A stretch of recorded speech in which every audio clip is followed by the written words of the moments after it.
Good afternoon, Michigan. Chief Meteorologist Joel Fritzma here with a live severe weather update coming into you live from northern Michigan. This is the only severe thunderstorm warning in the state. Let me know if you guys can hear me well, and we'll go ahead and dive in. We have been monitoring this storm over the last probably about 20 minutes now. This storm has kind of moved itself across the Grand Traverse Bay, north of Traverse City, and pretty much is moving due east, a little bit northeast, and had actually issued a special. They've actually issued a special marine warning for water spots possible, and now this storm is currently on land. And not only is it on land, but there's a severe thunderstorm warning in effect for a couple of things here, and we'll go over them right now. This is what the warning text reads. The National Weather Service in Gaylord has issued a severe thunderstorm warning for Antrim County, and this is in effect until 7:15 p.m. At 5:54 p.m., a severe thunderstorm was located over Clam River or near Bel Air, and this is moving east at 30 miles per hour.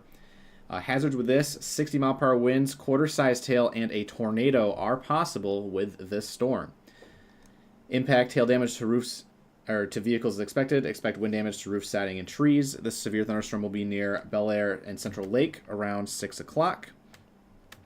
We got Mansalona 6:05, Jordan Township 6:10, Elba, Warner Township around 6:20. Other locations impacted by the severe thunderstorm include Lake Bel Air. And now we do have a tornado warning in effect. We're going to get that listed right off here in just a second.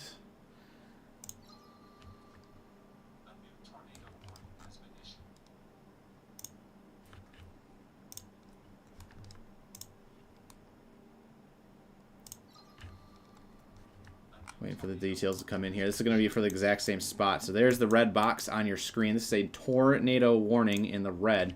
So anywhere you see this red polygon, that is places in effect in a tornado warning. So I'll say this right off the bat. If you're in Antrim County and you are not hearing the sirens, again, these are not issued by the National Weather Service. The sirens are triggered by your local emergency management. On top of that, if you're up near Eastport, Ellsworth, Central Lake, you're not in this tornado warning. But here's what the details read. The National Weather Service in Gaylord has issued a tornado warning in effect for central Antrim County, and this is in effect until 6:45 p.m. 5:57 p.m., a severe thunderstorm capable of producing a tornado was located over Clam River or near Bel Air, so pretty much the exact same location as the severe thunderstorm warning, and it's moving east at 25 miles per hour.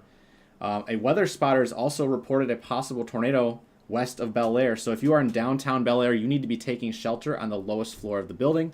Again, if you have a basement, that's the number one spot you want to be in. If you do not have a basement, interior room with no an interior room, preferably with no exterior walls. But if you have like one exterior wall, again, be as far away from the exterior wall as possible. If you have just exterior rooms in your house with no basement, you do want to be taking shelter in a bathroom, preferably in a bathtub, because that silicone from the bathtub does count as an extra set of walls. When you do take shelter in a bathtub, you do want to put something over your head to protect yourself. So again, this is a tornado and quarter-sized hail possible. Radar indicated rotation, and a weather spotter has confirmed a possible tornado on the ground near Bel Air. Ryan, I'm going to get you in here just a sec. Ryan, you should be in now. I'm going to share my screen with you. Yep, I am here. Perfect. Weather, I don't know if you've been keeping up, but it says in the text, weather spotters have confirmed a possible tornado on the ground west of Bel Air. Okay, cool. Other areas that you don't have on your radar: Green River, Alba, Chestonia, and Elmira will be the path of the storm as well as Bel Air. So that's going to be traveling right down M60 or 620, M88, and M66 in the path of this.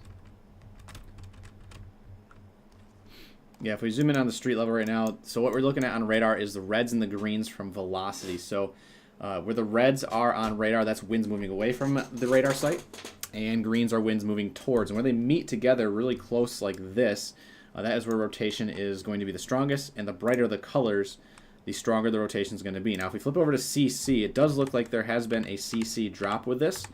If you flip it over to base reflectivity, though, it does kind of match up with a little bit of clear air. Just kind of confirming it here. Yeah, it does look like it's matching up with some clear air. But again, out of abundance of caution, they have issued a tornado warning because there was rotation that came off of the Grand Traverse Bay with this storm. And again, this would be heading right into downtown Bel Air, or very close to, about to cross over Orchard Hill Road, and pretty much traveling right down Bel Air Highway. So if you know anyone in Antrim County out ahead of the storm, please tell them to be alert, take shelter, get that buddy system in place. Again, this will be eventually heading towards Elmira, Alba, and just south of Boyne Falls. I do believe this is going to take its current track off to the east at 25. Is going to keep it south of Boyne Falls. However, if it continues, this will be heading towards the vicinity of Oak Grove, Gaylord, and Vanderbilt, which are all major cities in Otsego County.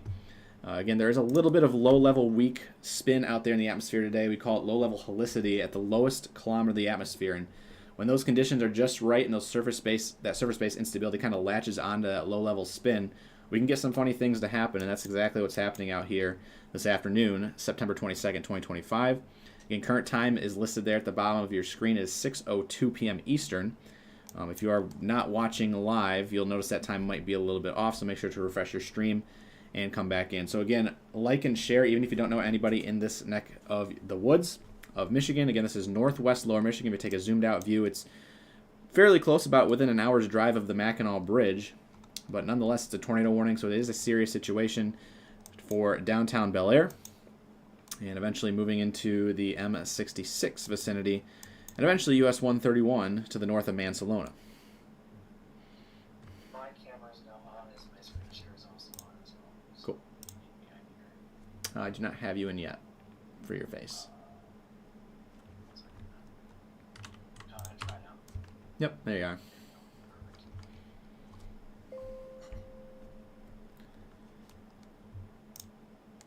And This that's warning's in effect for 42 minutes for Antrim County.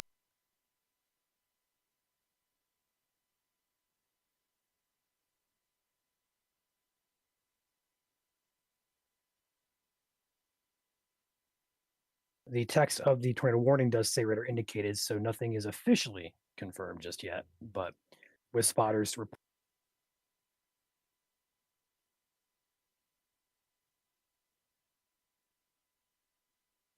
test 1 2. There we go.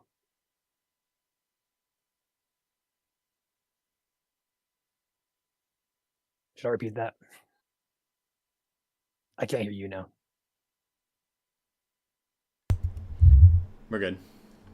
It's been a All while. right, so- it's been a while since we did a It has. combined stream. It has. I was just saying that the severe warning was issued for Antrim County and then quickly upgraded to a tornado warning. And then that has a radar indication tag.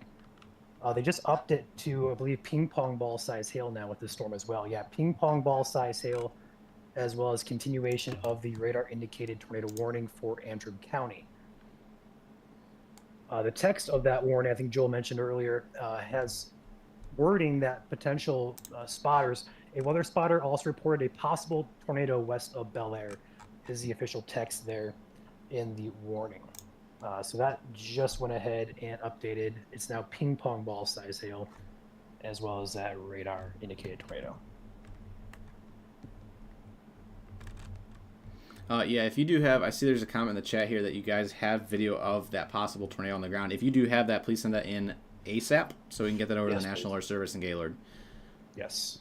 If we can confirm that, that will be vital to the warning process here. So if you guys have that, please message us directly on the page on Facebook.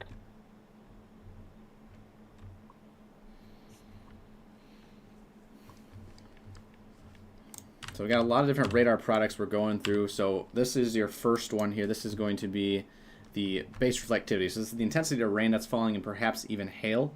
Where you see the blues and greens, that's light precipitation.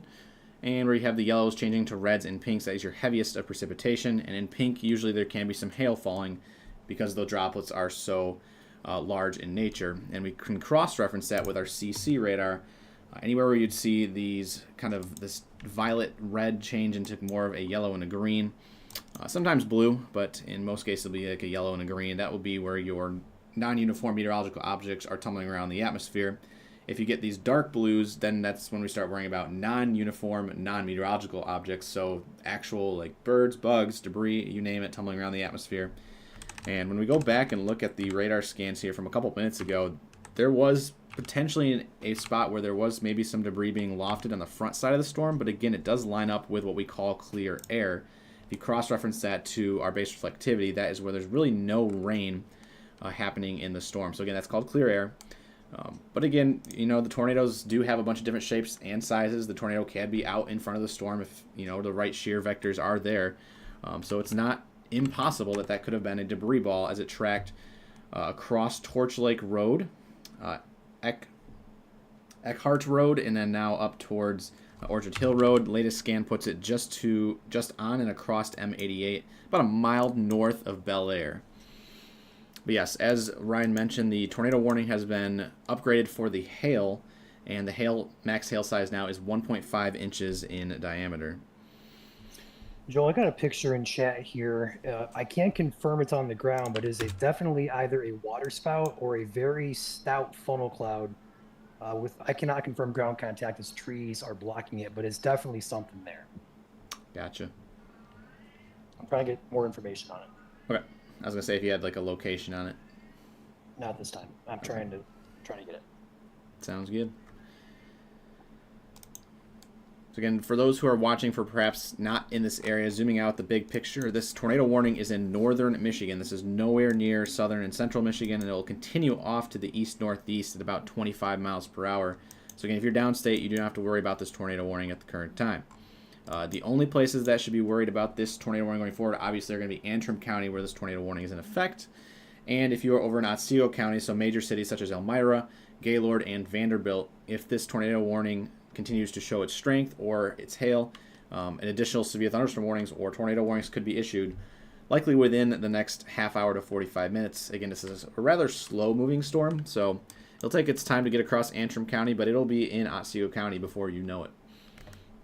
Okay, that picture was looking west over the lake near Bel Air. So west of Bel Air was that picture. So definitely something there. Gotcha.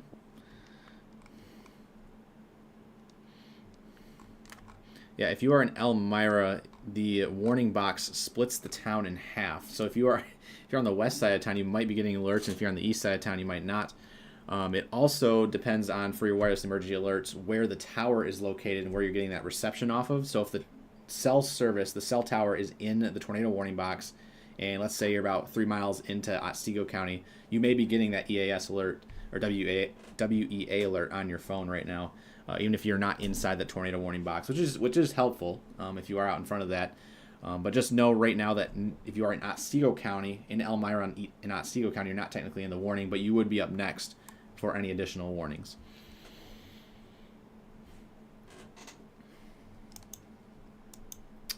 So if you are in this stretch of 131 from Mansalona up to about 3 miles south of Boyne Falls, as where the tornado warning is in effect, you can also see the severe thunderstorm warning box behind it. But as mentioned, the tornado warning takes precedent over the severe thunderstorm warning just because a tornado is the most important hazard to be on the lookout for within this storm. I will note here with the velocity, it does look like it's broadened out a little bit, and that is a good sign there of perhaps a weakening storm. But there are still some bright velocity colors in there right now, and that would maybe be inducive of perhaps some straight line winds. And these straight line winds perhaps would be moving up Ritt Road near Montgomery Road, eventually off into rural portions of Antrim County near M66.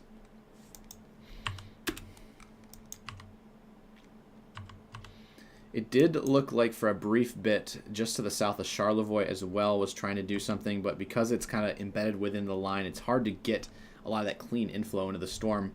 Compared to the storm that's on the very southern point of this line, we call it the tail end Charlie, and that is going to pick up a lot of clean inflow from the south and allow it to rotate a lot better than its northern counterparts. And then looking at that velocity, it has kind of broadened out in Charlevoix. It did look like it was trying to spin up something for a brief bit. We'll keep an eye on it, of course. But the main concern right now is going to be down here in Antrim County.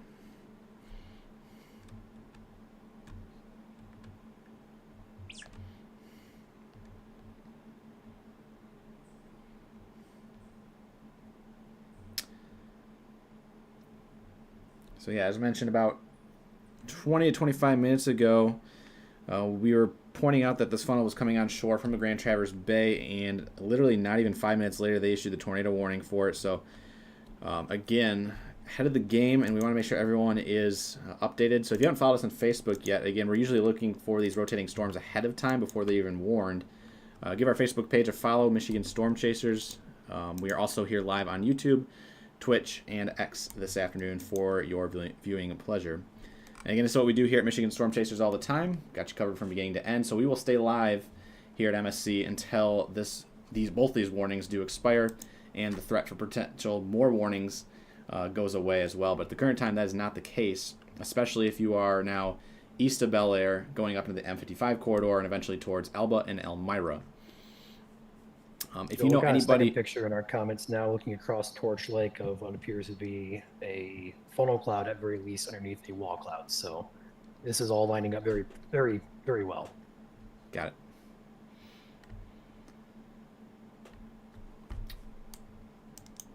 And as mentioned, if you know anybody in the path of these storms, if you know anyone in Antrim County, but then again in Otsego County, so again that's going to be north of Oak Grove into downtown Gaylord and Vanderbilt, this storm is heading your way. A lot of higher centers of population up here in Otsego County.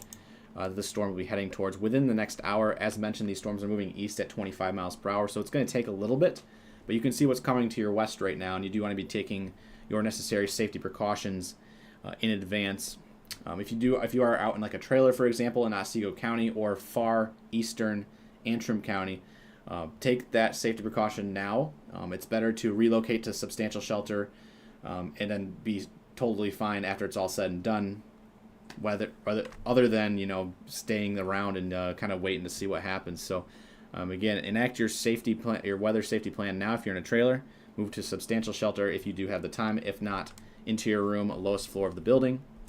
If you have no basement, again, interior room, bathtub if possible. Yeah, we got confirmation. There is a video here in the comments section on our page of a water spout that is moving on shore, it appears. So would that be near Elk Rapids, or would that be? I'm working to confirm. Yeah, got it.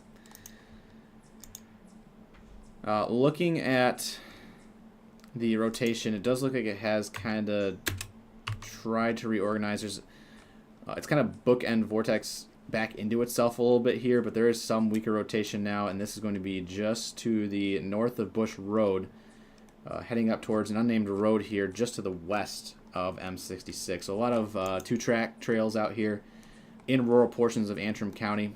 Also have Graves Crossing Road that's going to be in the path of this potential tornado on the ground. Again, that's going to be in the next 5 minutes. If you're up near Alba and Elmira, again, this tornado warning is in effect until, I believe it's 7:50. Yeah, 7:15. So about an hour or less until it's there.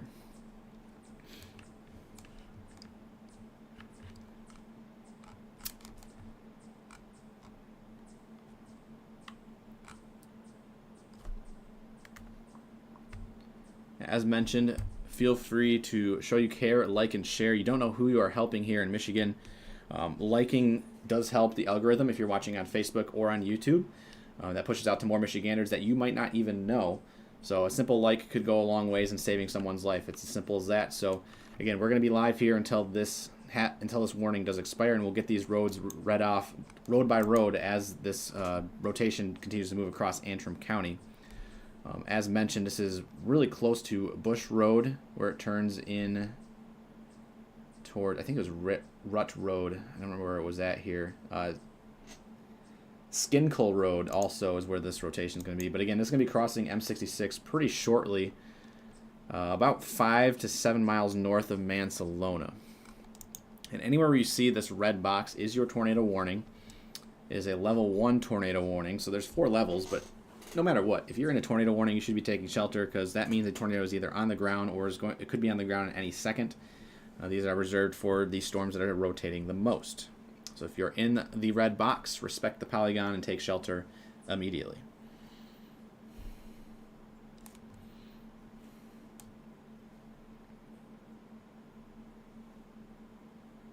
Yes, we did post about this storm about 5 minutes, or I think actually the first post on our page for this storm was maybe, I think, 15 minutes prior to it going warned, because there was a special marine warning for the entire Grand Traverse Bay, and we decided to put a post out about it because we realized, rotating storms on a skinny body of water can quickly move on land and affect people's lives. So we put that special marine warning on our page, and then we saw the rotation move on shore near Elk Rapids, and now it has continued and turned into a tornado warning issued by the National Weather Service in Gaylord. And so we are going to continue to track the storm as it moves off to the east, about 25 miles per hour. And Ryan, I will actually take our attention back up north. There's another area of rotation popping up. Yep. Just about I've southeast of noticed that a Charlevoix. few minutes ago too when you started talking about it. It's been trying to tighten, but it's not been successful so far. So hopefully it continues to not be successful. But latest scan there is definitely trying to tighten.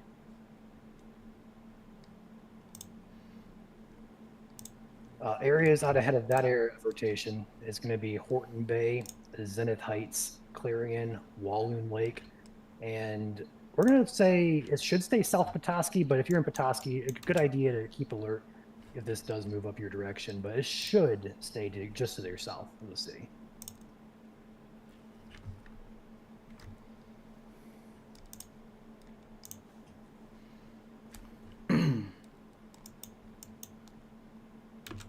Those who are just tuning in and again would like to hear what to do in the event of a tornado warning, simple as that. Go to a basement. This is going to give you your number one option. Getting below ground if possible if you're out and about and have no substantial shelter. Laying flat, getting in a ditch, best course of action. It's not the best, of course.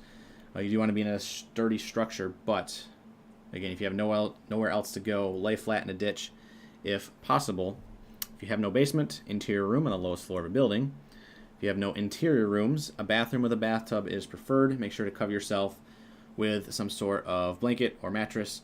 Again, protecting your head is the most important part when you are taking shelter in any severe weather, whether that's a severe thunderstorm warning or a tornado warning, or in a hurricane. I know we don't have any hurricanes in Michigan, but it all's the same. You do want to protect your head. It's the most important part on your body, besides your heart, that is going to be when you want to protect during a severe weather event. As mentioned, 2 areas of rotation now trying to pick back up again. Number 1 is where there are tornado warning orders currently in effect over an unnamed road, pretty much crossing M66 within the next 2 to 3 minutes. We also have area number 2 now developing about 3 miles to the east-southeast of Charlevoix, and this is going to be paralleling portions of M75, and I believe there's a big lake there. Do we have a name on that lake? The North Cell? Yes, that is the lake that's attached to Charlevoix. Lake Charlevoix. There's also Walloon Lake, the smaller, but just to the north. Got it. But currently over Lake Charlevoix. Yes, it does appear like it is traveling right down Lake Charlevoix. I do wish they had the lake names on here. That would be helpful. Yeah, that's Lake Charlevoix. It will be moving back in toward the Walloon Lake area in the next couple of minutes. I also want to take note that area of rotation, there's a little bit of an increase there back in the southern cell, just north of Green River, just south of Chestonia, just a little bit, but to the north, I think has a bit of priority right now on radar at least. Yeah, as mentioned, this is our velocity radar. So where you're seeing these reds and greens come together and they're bright, that is not only tighter rotation, but strong tight rotation. And the colors are not as bright as they were previously, which is good, but there's still definitely some decent rotation on these storms, as now Area 1, the southern cell, is crossing M66. Weaker rotation up here to the north. This is going down to Lake Charlevoix. Do you have any... I know we haven't really looked at this yet, and I know you're busy, Ryan, but power outages is probably going to help too here. I'm working with 2 screens today as well, so... Yeah. I had to free up one just to get this out of the... Yeah. I'll look here real quick. Outages, currently there is one directly just east of Bel Air. There you go. Just one though. And that has first report at 6:15, so as of 5 minutes ago was their first report. So fairly recent. And I will say something about Bel Air. If you are in Bel Air and you're still hearing sirens, the good news is the tornadic rotation is now well off to the east, so you should be good. You are still in the tornado warning, but looking back off to the west, there are no more storms coming your way. So if you're in Bel Air, you are good to come out of your shelter. If you're in Alba and Elmira, you do want to be in shelter. And again, with perhaps a little bit of weaker rotation within this line now to the north, if you are in Boyne City and points north between Petoskey and Boyne City, there is some weak rotation starting to ramp up a little bit, and this is going to be in the vicinity of Lake Charlevoix and M75, and eventually you'll be heading towards US 131 as well, just south of Petoskey.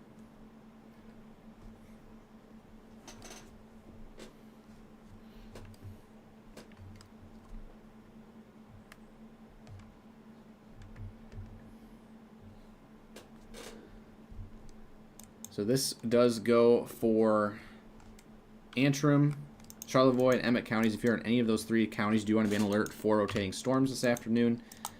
I will say the latest scan continues to keep that rotation going. CC radar does not show anything in way of debris, which is good, but we have now backside rotation. So what that means is if you are out in front of the storm, there's a lot of rain that is occluding the view of perhaps a tornado on the ground. So if you're in Elmira, you're not going to see it your way, and it's about 7 or 8 miles away from you now if you're in Elmira, so you should be taking shelter if you haven't already. Lowest floor, basement if you got it. A storm shelter obviously going to do you good as well. And if you're in Elmira and want to send in any pictures, if all it's safe to do so, feel free to do so, but again, your safety is #1 priority right now. Take shelter immediately. Again, damage will be there when the storm is past. Your life means a lot, so make sure you are taking your necessary precautions to take shelter now.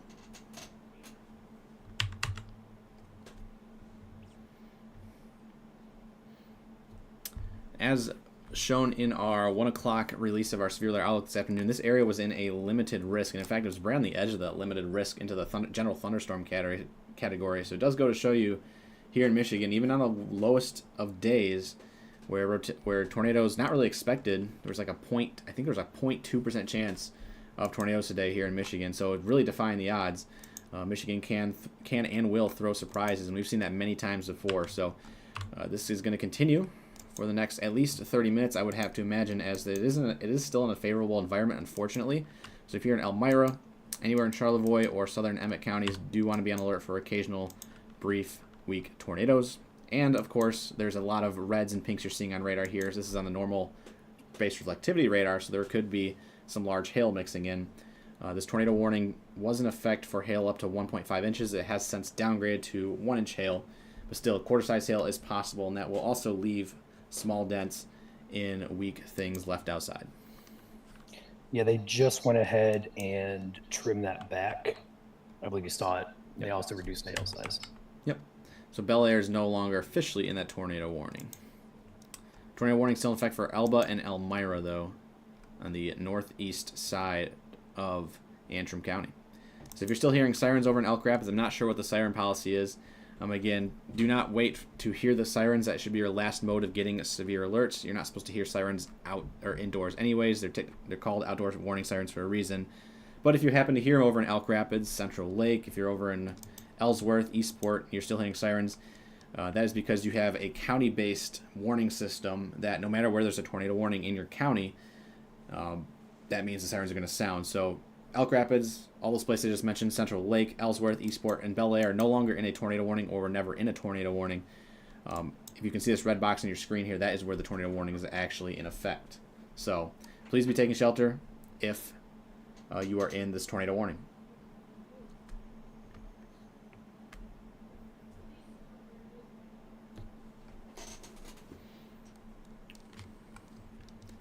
Again, we won't know the size or the damage of this tornado until probably hours after it hits or tomorrow. Again, the National Weather Service will probably be sending a survey crew out to survey this sometime tomorrow after the severe weather is gone.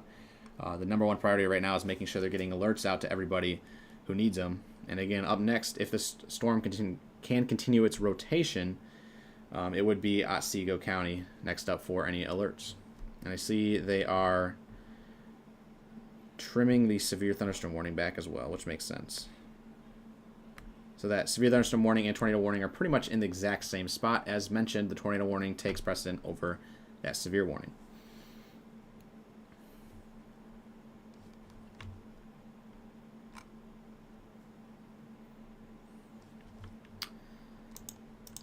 Back to the rotation. It is still kind of embedded in the line.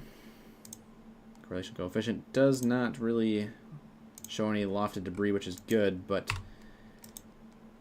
again, it could be a very brief, weak tornado on the ground, not lofting debris too high where it's not getting seen on radar. So do treat this as a tornado would be on the ground.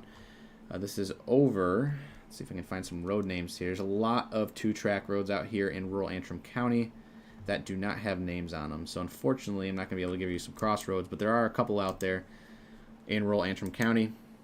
Eventually heading towards Jordan River Road. That's the next road that is named on radar here, as well as Rockery School Road.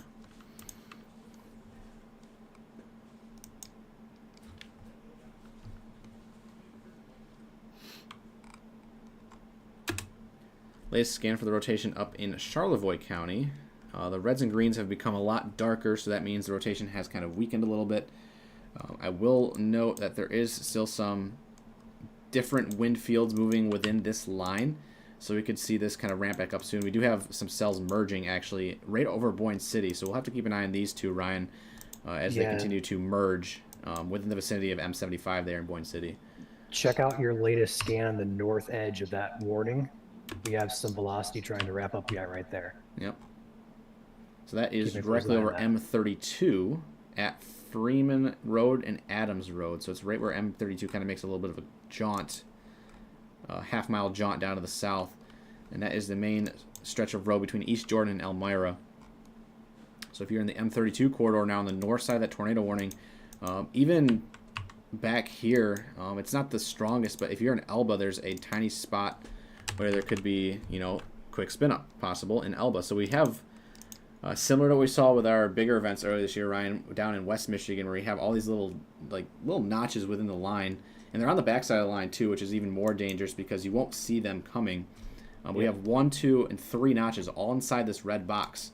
Where you see, here's one. I'll circle it with my mouse here. There's one. The reds and greens come to close together there. You have number 2, which is the main one that was warned over in Bel Air. That's continuing now.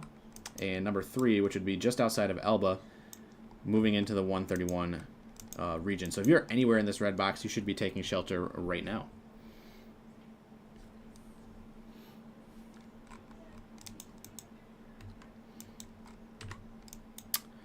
So you guys are mentioning the cells up in Mackinac. So these cells right now only maybe producing some small hail. There's no statements or no warnings on these. Rotation on these storms up here looks weak at the time, but it is in a similar environment, so we'll keep an eye on those as well. The storm that moved offshore here on beach was special marine warning, for some larger hail and 34 knots of wind that has since expired as it moves off into a weaker environment. But again, the main concern right now is northeast Antrim County. The text does read this tornado warning remains in effect till 6:45. They actually trimmed this down, Ryan. It was in effect till 7:15. Now it's in effect till 6:45. And the text continues to say, at 6:22, a severe thunderstorm capable of producing a tornado was located near Jordan Township, or 9 miles north of Mansalona, moving east at 25. So the speed has not changed there. Tornado and quarter-size hail, all radar indicated. This dangerous storm will be near Elba, Warner Township, around the 6:30 time frame. So within the next couple of minutes here. And that is all that is issued, or that is shown on this tornado warning text. As these storms, again, as I mentioned, move off to the east at 25.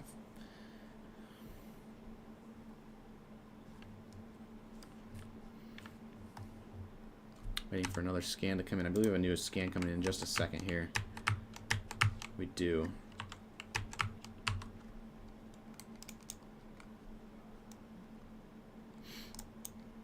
Give it a sec. You see the reds and the greens change location. All that updates. And there's our update. Correlation coefficient. We're going to have to line this up. See if I can get there we go. Velocity and correlation coefficient overview. Because at the current time, with so many little couplets up and down the line, it's really not the most important thing to see what the rain is looking like. Other than to cross-reference where clear air might be happening. The most important thing right now is looking at our winds and perhaps where debris is being lofted within the storm. Thankfully, right now, I'm not seeing anything like that. But it is a possibility. We have already confirmed at least a funnel cloud in our comments today, and Do we have any photos that are coming out on the page soon or video? Ryan? Paging Ryan? Did I lose him?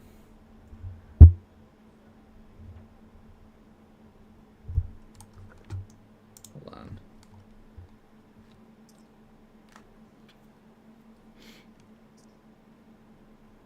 Oh, I am seeing... I do see there is a confirmed report of the actual tornado back when it was near Bel Air. So it does look like that will be confirmed with survey in the days to come. So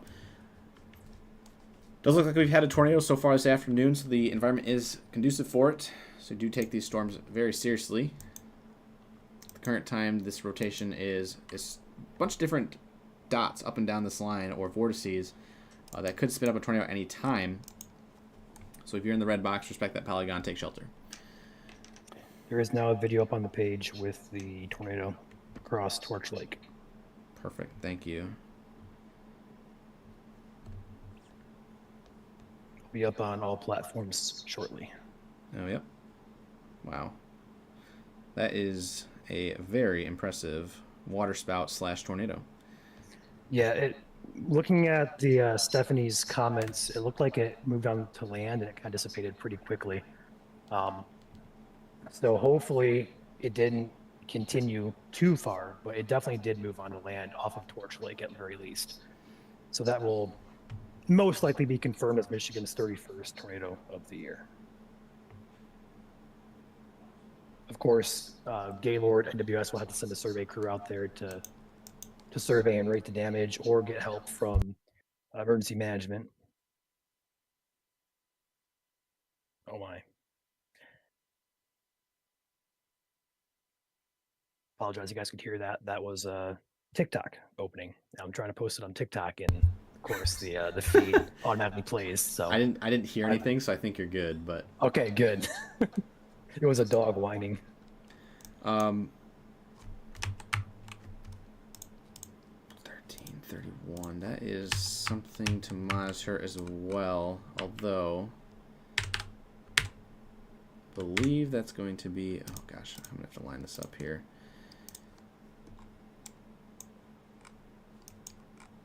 Does look like it's a little bit of clear air just to the southwest of Boyne Falls. It does kind of match up slightly with a rotational couplet.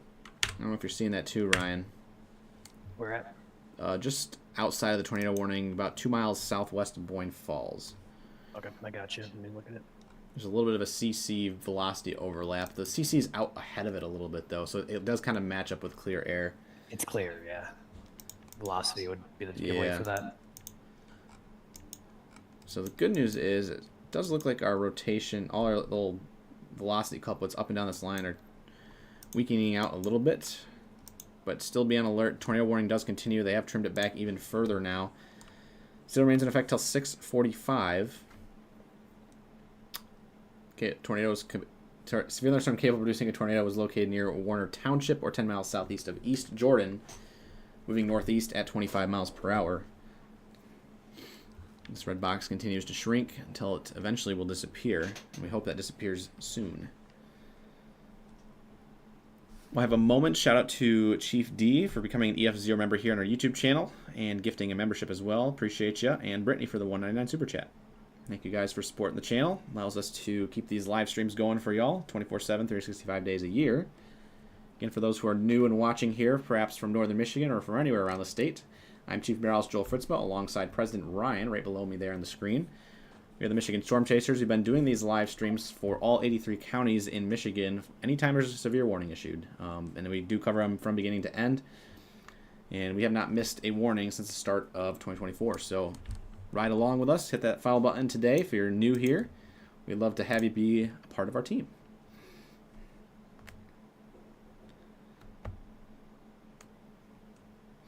Actually, I'm going to go ahead and I don't know if you want to fill in some time here. I'm going to go get my headphones so it becomes less echoey. Go ahead and take my screen then. Yep. Give me a sec here. There you go. Perfect. So the tornado warning continues for the northeast corner of Antrim County. This line of storms extends. Well, let's go ahead and start down here. We have a nice individual cell just south and east of Mansalona, heading toward that Seagull Lake area. By itself, and we have a nice big line here that extends pretty much to Lake Michigan, all the way up here to Mackinac City, all the way down here toward the Elmira area. The current rotation with this storm is on the weaker side of things. There is a little bit of rotation throughout. We have a little bit of an indentation there. And all throughout, we see these greens and reds kind of meeting together. It's a little bit of weak rotation, we'll call it, but nothing overly tight that would warrant concern, immediate threat, at least for anything tornadic wise via radar.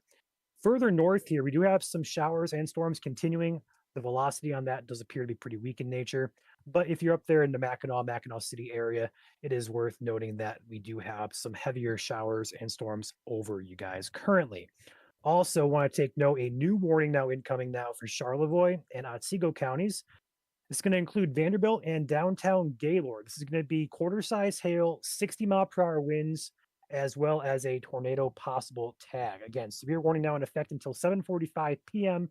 Eastern time. That goes out for an hour and 8 minutes from now for Otsego, most of Otsego County, and parts of Charlevoix County, the very far southeastern corner of Charlevoix.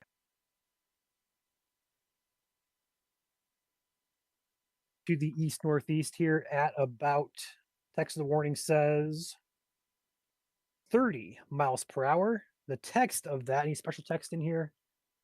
It just says a severe storm located over Elmira, moving east at 30, quarter size hail, 60-mile-per-hour wind gusts are the hazard. Radar indication is the source. There is a possible tornado tag on that as there has been rotation with this storm.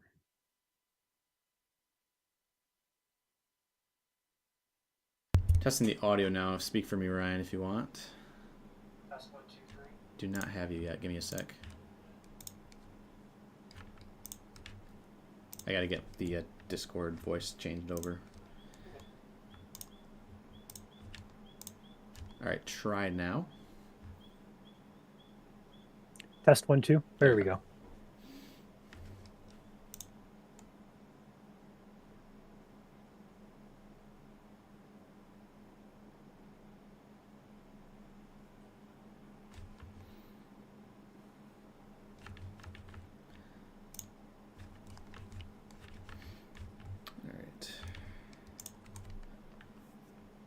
Go ahead and animate this for you guys. You can see the track on this. It's pretty much east, a little bit perhaps some northern movement with this line, but for the most part, due east. Joel, we're going to have the Wolverine cam here coming soon as these continue off to the east. We're going to have at least a look at the sky as it passes over just a little bit south and east of Wolverine. So I'll pull that up here once you take back radar. I'll get that on and ready just in case. If you are watching and own a business up here in northern Michigan, we are still looking for a few more sponsors for weather cameras up in the northern lower part of Michigan. We have a couple we're working with already, but we still have some gaps we'd like to fill in. So if you're watching and want to sponsor a weather camera, feel free to email me directly. Email is Ryan, R-Y-A-N, at MichiganStormChasers.com.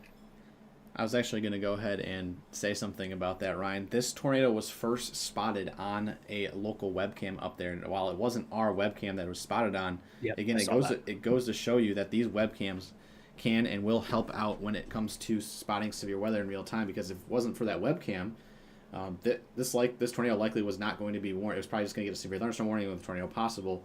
But because there was those webcams up there, they were able to confirm it via that. While it didn't say confirmed tornado warning, a tornado warning still helps nonetheless. It's way better than getting just a severe thunderstorm warning out with a tornado possible. So, again, as Ryan mentioned, if you would like to sponsor a webcam, feel free to reach out to him. His email is ryan@michiganstormchasers.com. These are life-saving. In fact, here at Michigan Storm Chasers, our webcams earlier this year caught the Charlotte tornado on camera, and that was one of, I think, Ryan, our first cameras we had. We only had like 4 up at the time, and so right off the bat, we had a lot of different weather events that were getting good shots of weather throughout the year. So again, as mentioned, if you'd like to sponsor a weather camera, feel free to reach out. We do appreciate you guys, especially all the businesses that have sponsored so far. Our camera network's up to 46 now, and we have dozens upon dozens of more cameras coming. But again, there are spots that are missing some, including here in northern lower Michigan. So appreciate you guys.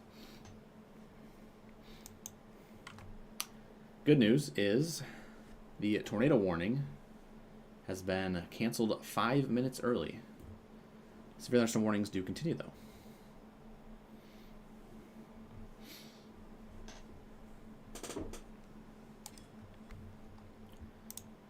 That red box, as you see through the loop here, has disappeared. So Antrim County, the tornado warning is no longer in effect.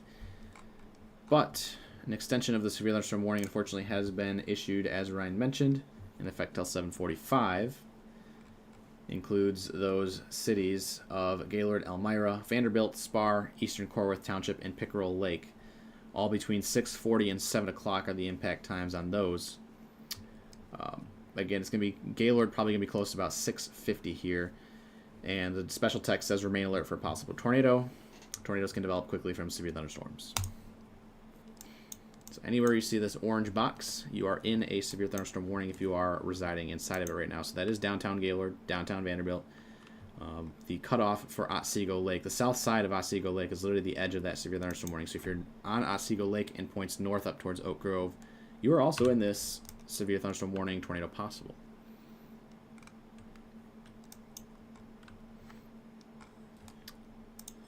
There is a tiny little couplet about a mile south of Boyne Falls right now. It is very close to Boyne Mountain there. That is going to be just down the road, right over 131 right now, near Sheriff Road. It is in this very northwest quadrant of the severe thunderstorm warning where it clips portions of Charlevoix County. So no matter where you're at in this orange box, you do want to be on alert for all these severe hazards, which, as mentioned, 60-mile-per-hour winds, 1-inch hail, and possible tornadoes.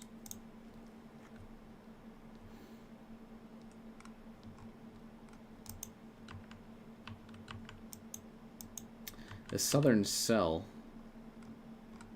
does have a little bit of rotation on it, and it does appear like it's taking the similar track. For those who have lived up here in Otsego County, 2022, for example, again, Gaylord is not unfamiliar with tornadoes, but again, this storm is taking kind of that same track as the 2022 tornado did. Again, there's no tornado on the ground right now, but it's taking that same track for those who are familiar with what happened back in 2022 there. So again, Gaylord, you are in the crosshairs of the cell as moving in.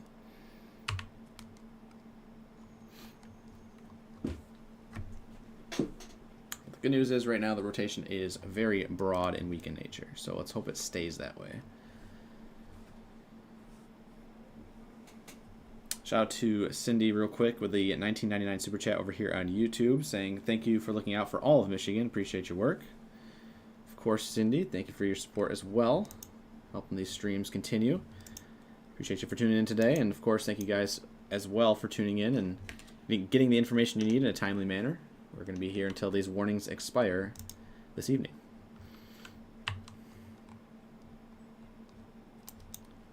Go ahead and look south across the state just to check in on the radar. Again, there's no severe weather happening across the state, but there are pop-up showers and storms kind of here and there and everywhere today. That's kind of been what was in the forecast. Not everyone's going to get a storm, but everyone is at risk of seeing one.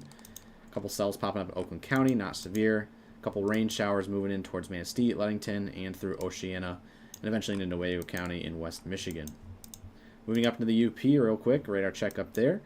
Shows a couple of rain showers in the vicinity of the low pressure system offshore of Marquette over towards Munising in Alger County. Pretty rainy night there up along I-75 north of Mackinac as well.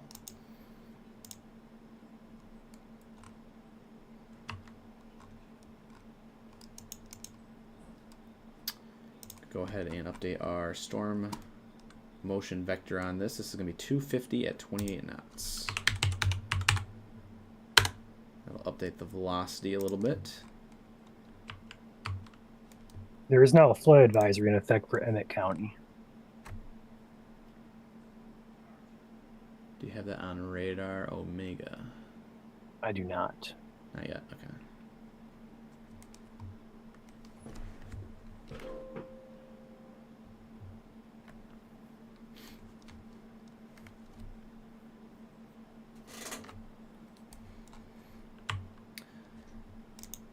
So for those just tuning in, if you are in Otsego County and far southeastern Charlevoix County, you are in this newest severe thunderstorm warning, which is in effect till 7:45 for 60-mile-per-hour winds, 1-inch hail, and a possible tornado. So this warning is in effect for another 30 minutes. If there were to be a tornado on the ground, or at least some straight line winds, there is a little pocket of wind right south of Alba Highway and directly over exactly, where's it going to be directly over here? Get a road name, please. Olds Road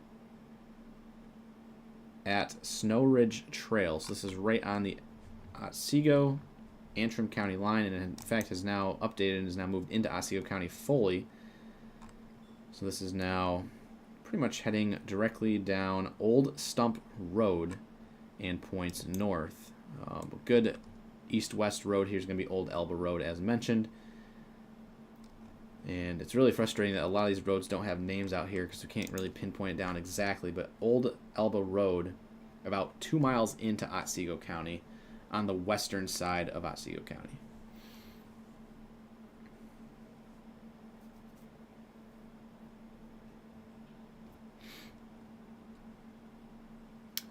Yes, as the chat mentions, if you're in that orange box, you should be taking shelter or be on alert and be ready to take shelter. Respect the polygon, as always. If you do want to play it safe and want to take shelter now, even if you are out and ahead of this storm, you're doing yourself a good favor. And again, as mentioned, you are more weather aware than 95% of Michiganders out there. So anywhere in the orange box, that is the severe thunderstorm warning for all hazards possible.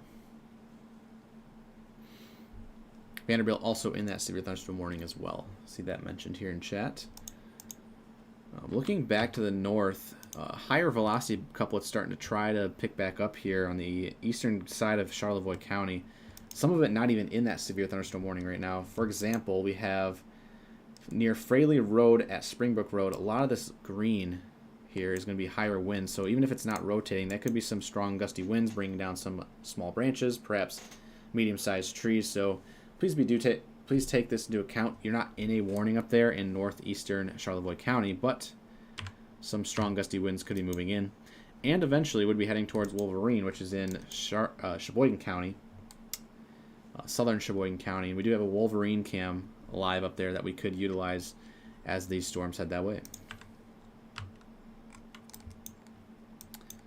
Ingredients were just right today. A lot of low-level instability, or storm fuel, as we like to call it here at Michigan Storm Chasers. The more storm fuel you can get, especially at the low levels, the stronger these storms will be at the lower levels, aka surface-based. And we get these surface-based storms tied in with small but strong helicity, or low-level spin, as we call it. Funny things can happen, and it looks like that happened today, as you saw on our page. If you haven't seen it yet, go ahead and follow us and check out the video on Michigan Storm Chasers TikTok, Facebook, whatever platform is comfortable for you guys. Again, we're on TikTok. Facebook's our main one. We're closing in on 500,000 followers there. Also have X and Instagram as well as Threads. So whatever platform you're comfortable on, feel free to check out that tornadic video sent in over Torch Lake. Confirmed tornado on Torch Lake today. For a lot of people, that is a very popular swimming spot during the summer. So to see a tornado cross that, thankfully, after summer's kind of come and gone, goes to show you that tornadoes can hit anywhere, even on water in inland lakes. So, for future reference, anytime you are out on a lake during the summer, it is always important to have some way of receiving warning on you, whether that's a weather radio, mobile alerts. Make sure you have that one person that's just kind of keeping an eye on the weather when you go out for a day on the lake, because again, this tornado started on Torch Lake and moved in towards Bel Air. Once again, our page, Michigan Storm Chasers, or our tag, MI Storm Chasers, on any social media platform.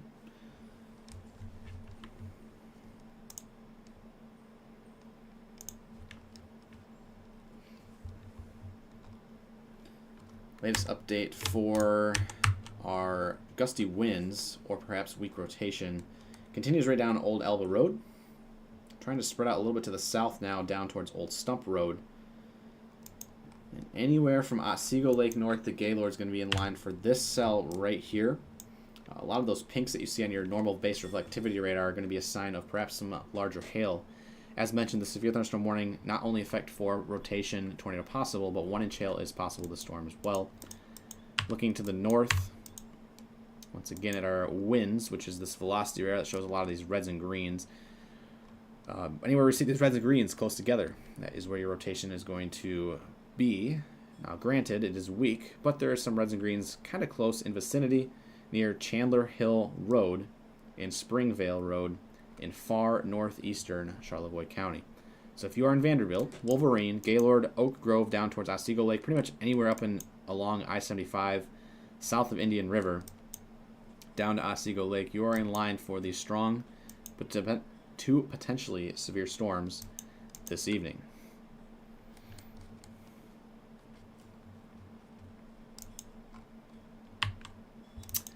If you are to the west of this line, so you can see this line is moving east, so it's off to the right side of the screen. If you're looking to the left side of the screen, notice there are really no storms back here at all. There's a couple light showers over Lake Michigan, and we could see further development later tonight.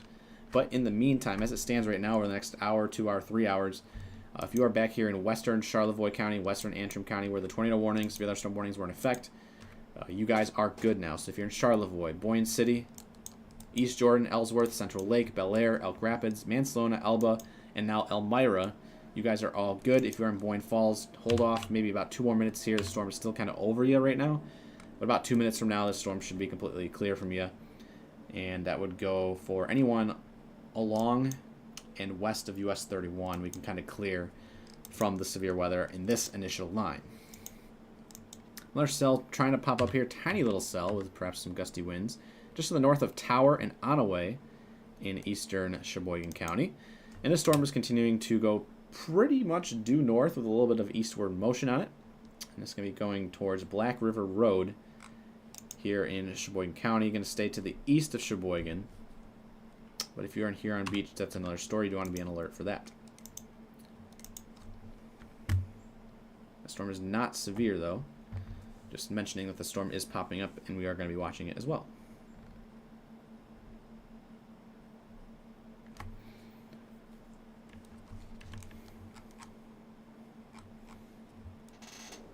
I want to clarify something. Apparently, our comment section on that video is in shambles right now. So, technically, over water, it is a water spout. But because we know it moved on to land, it is technically a tornado. So, therefore, we're going to refer to it as a tornado. But by technicality, over water, if it stays on water, it is a water spout. Yes.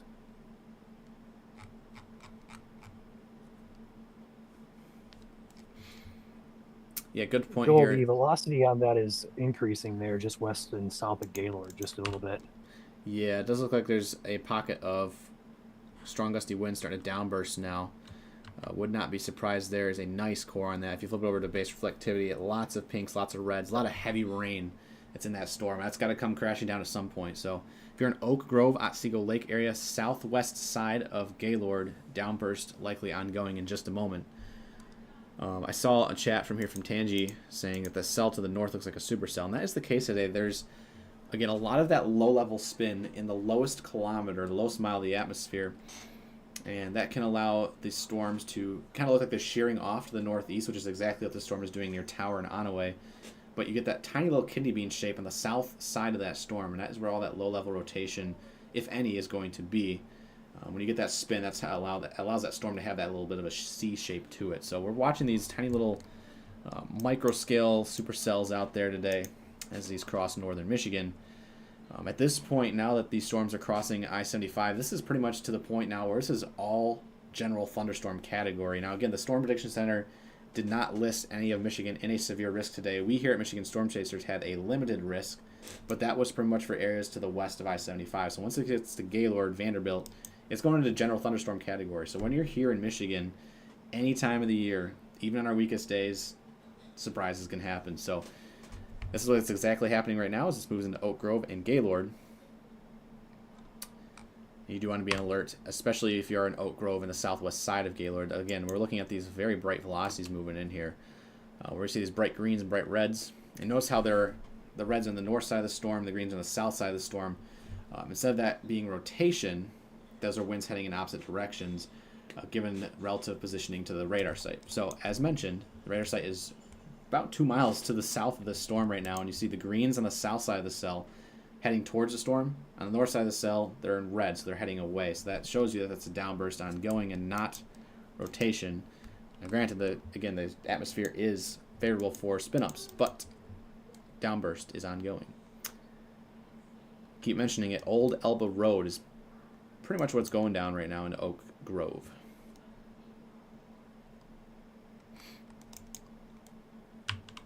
Looks like a couple little downbursts also. Less of rotation, more of a downburst signature now.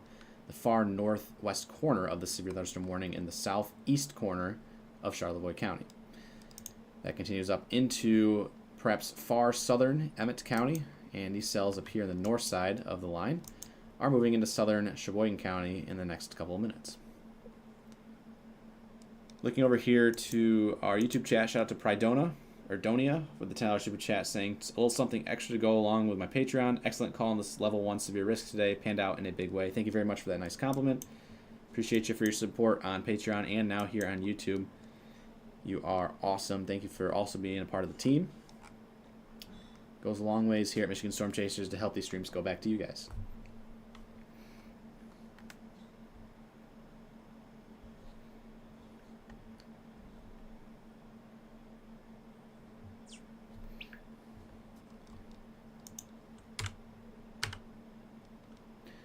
Looks like for a brief moment there on CC, there was a little bit of hail mixing in with that downburst. So I would not be surprised if you're in the vicinity of Hayes Tower Road and Old Elba Road and Tall Timber Trail. You likely had some maybe pea to marble-sized hail, perhaps as large as quarters, as the warning text denotes. Fall for a brief moment, but since the latest scan has come in, that does not appear to be happening anymore. So that would have fallen around and between about 6:46 to 6:55. About a 10-minute period there where the downburst is ongoing with some hail, perhaps mixing in. So if you have any hail reports, we will take those as well, and we will also pass those along with the National Weather Service Gaylord up there in northern Michigan. A new special marine warning also, as the cell has re-strengthened offshore of Presque Isle County. It does appear that the storm is moving northeast, and if it continues to wobble a little bit back off to the west, though, this could be a little bit of trouble for far eastern Drummond Island, which is part of Michigan there, Bass Cove Road on the island, in the next hour or so as it continues up that way. Again, these cells are kind of rotating around into the low pressure system, which is located back in Marquette today. So as these storms progress up to the north, they'll start to turn and turn and turn back off to the west. So it is possible that this storm does make an impact on the Drummond Island area, but at the current time, it is still offshore. So we'll keep an eye on that one. Main concern right now is the severe thunderstorm warning in Gaylord.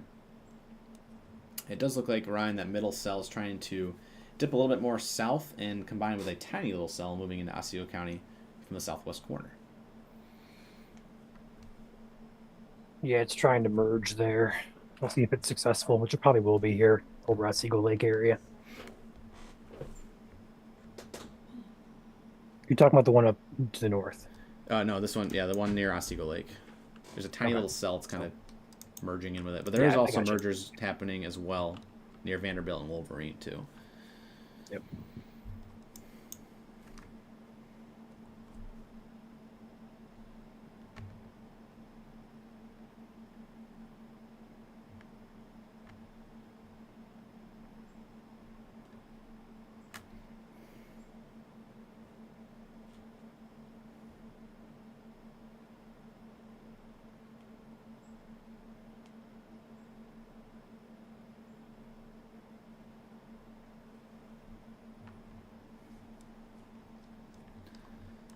This is the only warning in the state. As I keep mentioning here, if you are south, down southern Michigan, central Michigan, no storm warnings in effect.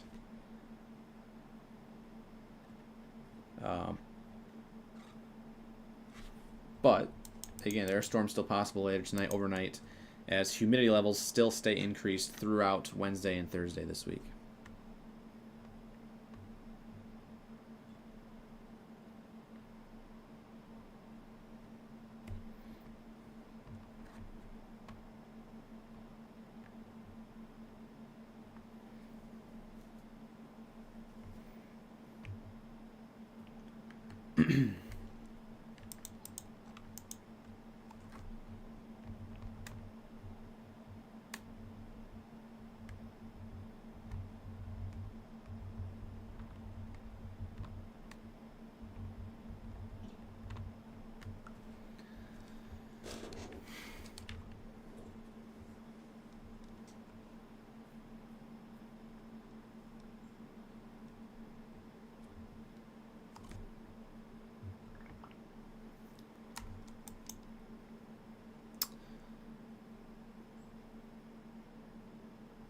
Yeah, the All merge right. can cause rotation there, but at the current time it is downbursting. And that pocket of wind is basically barreling down onto Otsego Lake itself and Oak Grove. Looks like it's just dipping south of Gaylord. Go ahead, Ryan. No, I was gonna talk. There is a pretty big dead silence there, but we're figuring stuff out behind the scenes. So I think we both had the exact same thought process. All right, we're done talking about that. Let's go back to radar. Yeah. So I do have the Wolverine cam pulled up. It is not on my computer. It is on my phone, so I can't share it to you guys. But I am watching that as the storm crosses over into the Wolverine area.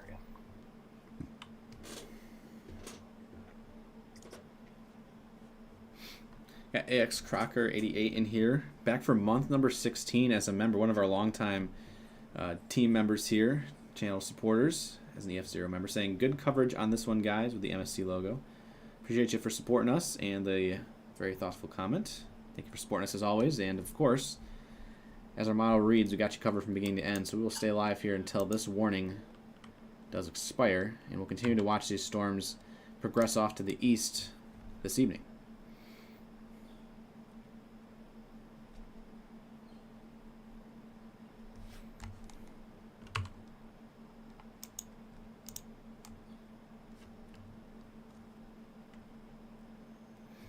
Yeah, good idea here is to recap what has happened so far in the stream. So we have been live now for about an hour and 8. It started with a severe thunderstorm warning for a cell that was moving in towards Elk Rapids off of the Grand Traverse Bay. And within 5 minutes of that severe thunderstorm warning being issued, again, that warning was issued for 6-mile-per-hour winds, 1-inch hail, and a tornado possibly because it was rotating on Grand Traverse Bay itself. Once it moved on to Torch Lake, weather spotters / actual webcams on Torch Lake reported a tornado occurring. Again, once it's on water, it counts as a water spout, but it moved on land, headed up towards the Bel Air area. So this is likely going to be Michigan's 31st tornado of the year. And that tornado warning has since expired. It expired shortly, or right around 6:40, about 6:40 this afternoon. That cell has now moved into Otsego County and is now producing some downburst winds along I-75 south of Gaylord. So that's that same cell that you can see right now in south central Otsego County, producing gusty winds, not tornadic winds, or not a tornado, but again, it's gusty winds nonetheless. Gusty winds from a downburst can produce just as much damage as a tornado would. So you do want to be taking this seriously if you are in this orange box. It's not a red box, but it's an orange box. Take it seriously. Take shelter until the storm passes.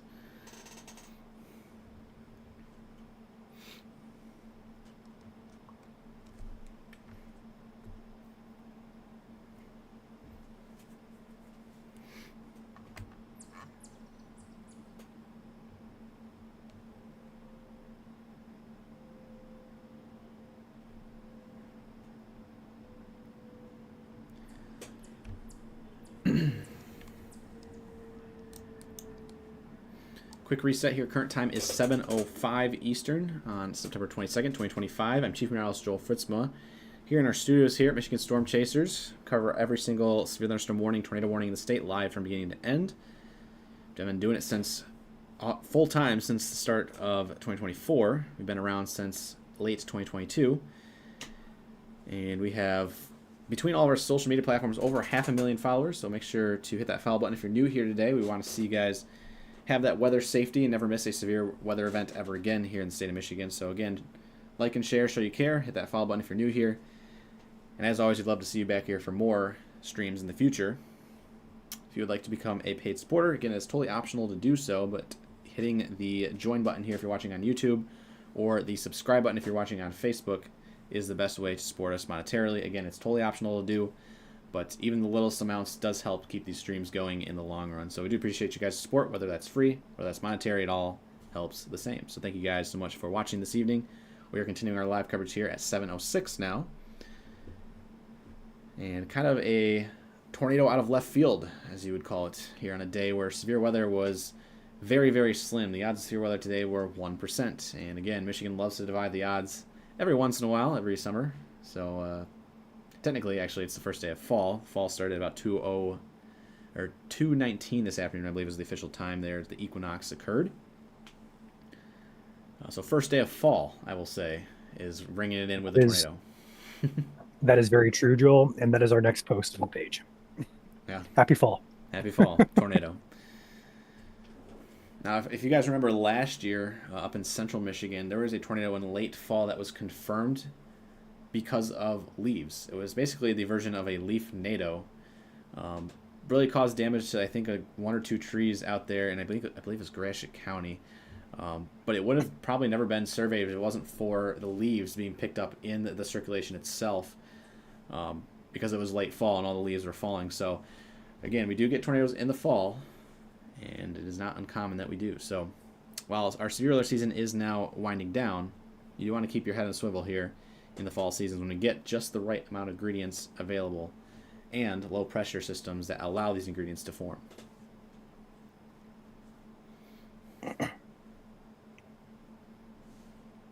So as mentioned, there is a low pressure system in the vicinity tonight. The center of that low pressure system is here in Marquette County. You can see it spinning around the low. Kind of looks like a giant cinnamon roll right now.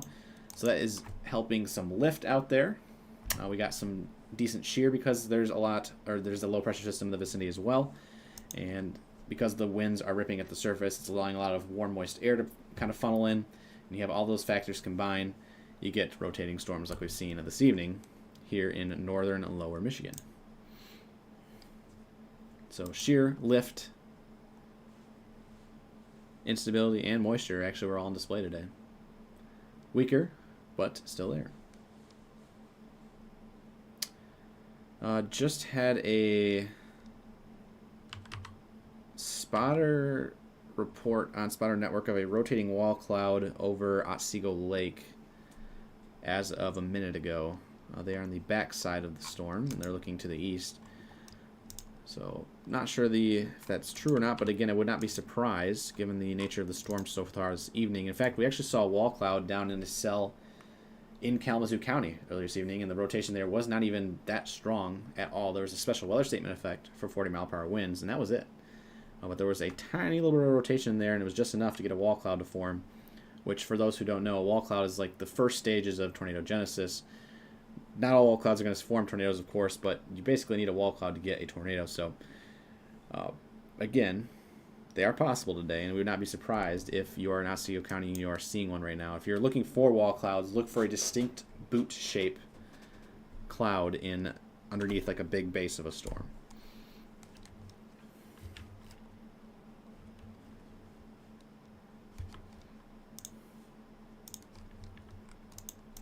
So severe thunderstorm warning does continue for about 5 more minutes here, or sorry, 35 more minutes here. 7:45 p.m. Continues for Otsego and southwestern Charlevoix counties. 6-mile-per-hour winds, quarter-sized hail, tornado possible. Rotation right now looks rather dull, which is good. There's a pocket here near Wolverine itself, about 3 miles to the west of Wolverine, that we'll have to keep an eye on, as that's kind of in the vicinity of like a miniature bookend vortex on the north side of this line. So keep an eye on that, but at the current time, it looks like it's just a lot of downbursts, so pockets of damaging winds, all going in one direction. Passing over I-75 south of downtown Gaylord and to the north of Vanderbilt up towards Wolverine.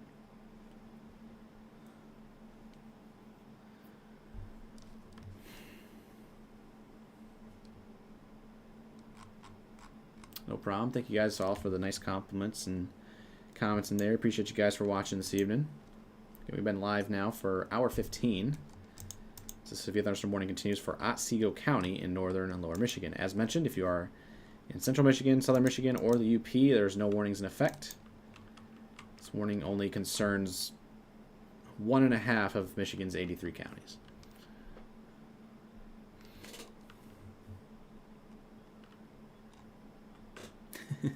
hopefully this all wraps up before long so you guys can watch the Lions game. Well, we will say I'm this. really hoping to, Joe. I'm pulling for this to be over by 8 o'clock. we're hoping so for sure. We're big sports fans here, big Detroit sports fans. But again, severe weather coverage will always take precedent. And what's nice here at Michigan Storm Chasers is we're not tied down to local TV, so we don't have to bode by what's the FFA laws or whatever it's called, SEC laws, sorry, of breaking in and then breaking out. So we can stay live for as long as possible here on all of our social media platforms, which again, we're live on 4 different platforms. So you might be watching on Facebook right now, for example, but you have a relative that might not know who we are at Michigan Storm Chasers and they don't have a Facebook account. Well, you can tell them to go follow us on YouTube or X or Twitch TV to watch our live streams there. Again, we are live on all 4 at the same exact time. And that way we can kind of maximize our way to get severe weather out to you guys. So again, we're live on Facebook, YouTube, Twitch, and X. Our username is MI Storm Chasers, or you just type in Michigan Storm Chasers. It should pop up right away. We also have a bunch of different social media platforms. Any social media platform you can think of, TikTok, Instagram, Threads. Our username is the same there. We don't live stream on them, but we do post on those on occasion as well.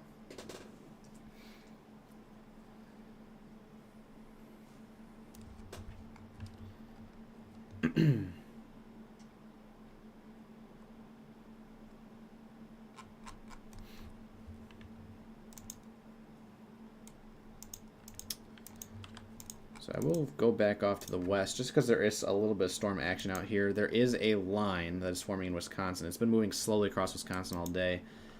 Weaker Cape variant or Cape gradient to the north of this. So Madison, Milwaukee, and points north. It's a little bit weaker, but what was modeled earlier today is this line is supposed to fill in and move across the lake towards West Michigan later overnight tonight. However, when you get overnight, the instability starts to go down. That storm fuel that we talked about decreases, and it's hard to get severe weather overnight when the instability goes down. So the good news is we don't expect really any severe weather later tonight, but thunderstorms, maybe some strong, are possible overnight for portions of West Michigan.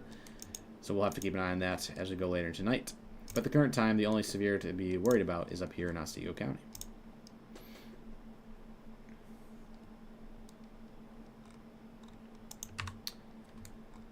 Velocity's kind of spiking right now over the radar site, actually, in Otsego Lake there at the radar. Yeah, I couldn't tell if that was clutter or if that was actually a legitimate spike. It's tough to tell. Again, it's right in that cone of silence. Decent winds up there in Vanderbilt as well. We'll find out pretty soon. Yeah, hovering over. It's about 30 miles per hour, so it's kind of sub-severe, but can still bring down some weaker limbs.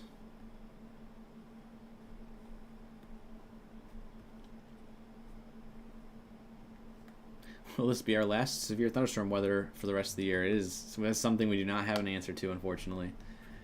Again, we can have systems happen all the way in November, and again, that's 2 months into the future, so just kind of wait and see. Again, severe weather is possible even into December, but it's a lot less common. So here this year, we could see severe weather in October, November, but again, nothing's ever guaranteed. So just hang with us.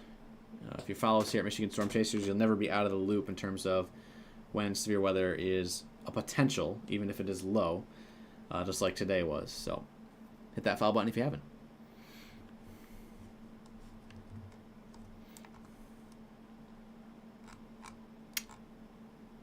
When are the guys jumping out of the airplane? To be determined. Inside joke for those We who have follow Caleb us on and Facebook. Andrew for sure. Yeah. But we'll talk about that later. Yeah. We have some reports of tree damage now coming in near Bel Air. Sounds good. And again, we do appreciate your reports.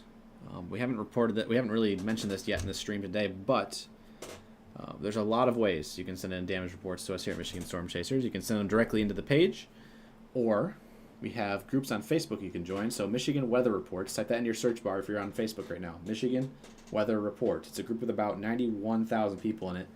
Make sure to answer those questions when you join in. And when you do send in a report there in that group, we will see it. Helpful information such as time, location, measurement of damage, all helps. And also, if you allow us to give us, or if you want to give permission in terms of if you want to us to share on the page as well. It's all helpful information. No matter what, we'll pass it along to the National Weather Service that needs it. If you have Discord, we have a storm community on Discord, discord.gg/Michigan Storm Chasers. See, that was just posted in the chat there. So if you are a Discord user, feel free to jump onto our server there, discord.gg/Michigan Storm Chasers, and post your damage in the damage and survey section, or damage and survey channel on the Discord server. So it's another way. So you have the group on Facebook, you have our messenger, and you have the Discord channel. So all different ways you can send them into us.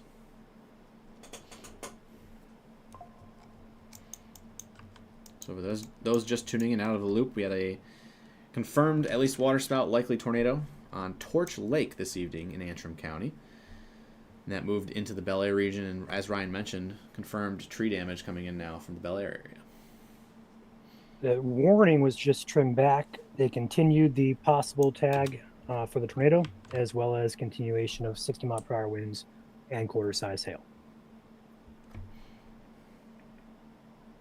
I'm just taking your screen real quick to show the update. It takes a little bit to update mine. So there's your trimmed box. So it looks like Gaylord's outside of it. Elmira completely good now. And Vanderbilt also on the edge of that warning box. So anywhere you see that orange on Ryan's screen is where the warning continues.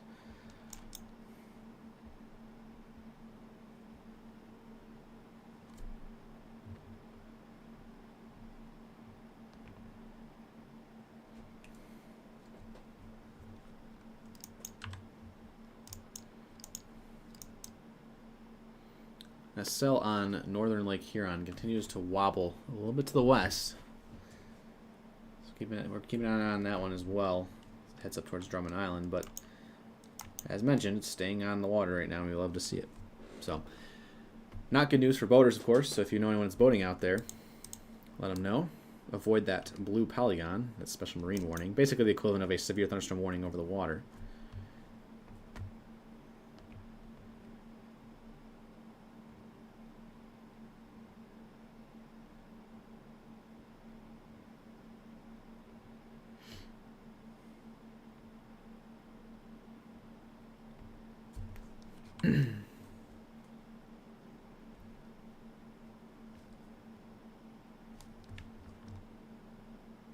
Very bad on Clubhouse Trail and Gaylord. Thank you for that report there. Yeah, a lot of bright velocities in the vicinity. In fact, there's a spike that just occurred. Looks like another downburst right here on Dixon Lake Road. About to cross over Chester Road along and south of County Road F-42.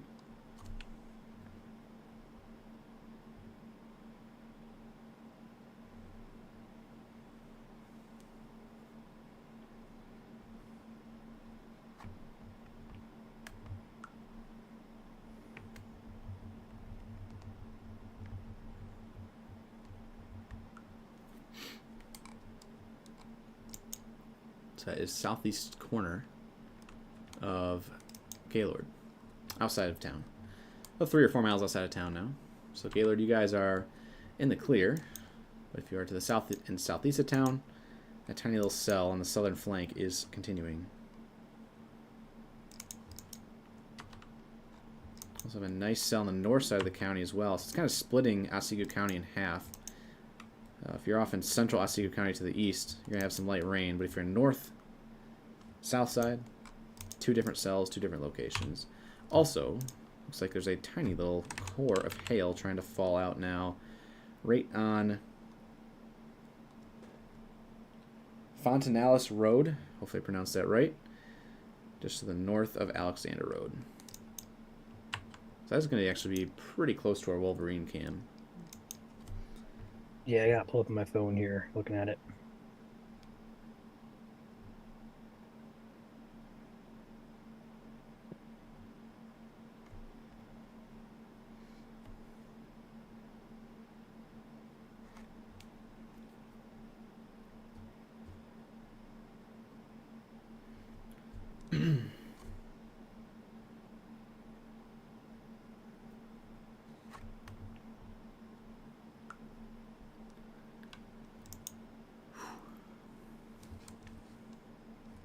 Yeah, right now not looking at any rotation, just some downbursts A lot of the reds and greens that were close together. It's just a lot of greens right now. Still, you do want to take it seriously. And damaging winds, as mentioned, damaging winds can break down as many trees as a tornado would.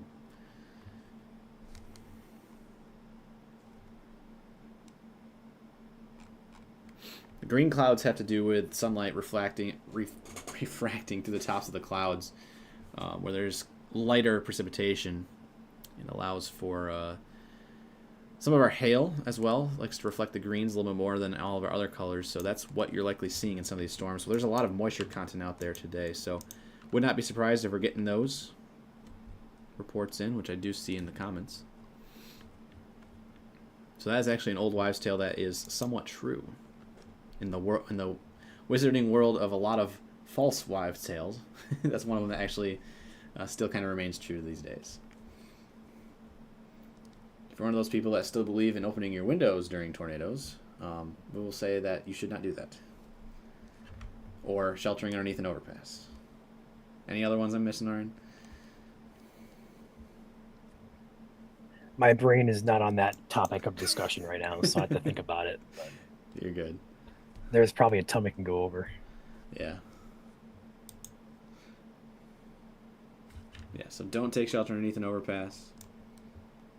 Don't open your windows during tornadoes. That's just going to allow the wind to collapse your structure a little bit easier.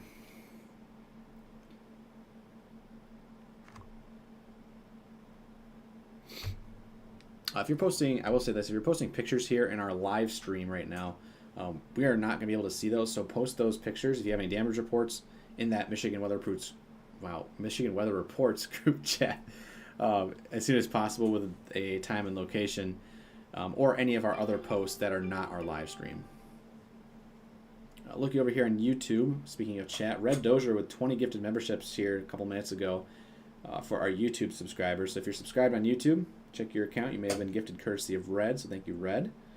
And Mike Shooter, one of our longtime members here with the $1.99 super chat. So thank you guys very much for your support. If you're in downtown Gaylord, you are in the clear. That orange box is not over you right now. So, but if you know you're located in this orange box, you should be taking shelter and waiting until the storm passes.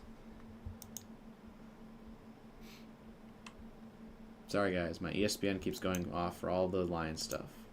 It's happening soon. Almost game time, Joel. I know. But it's also at the current time, storm time.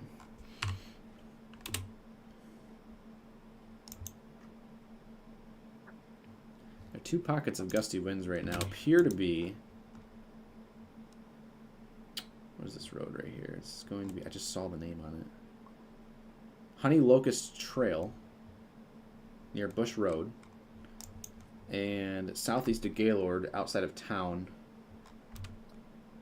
on a winding trail near Bob Lake Trail. Eventually it's going to be passing down Finnegan Road. It's an east-west road there on the southeast side of Otsego, or southeast central side of Otsego County. It's kind of in the middle there.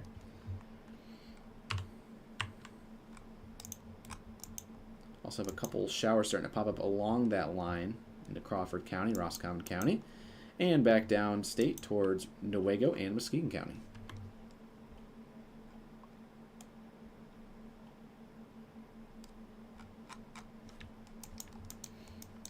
So if you are in eastern Otsego County, you should still be on alert. Also, if you are in Sheboygan County, south central Sheboygan County, these winds do look like they're packing somewhat of a punch, maybe not severe.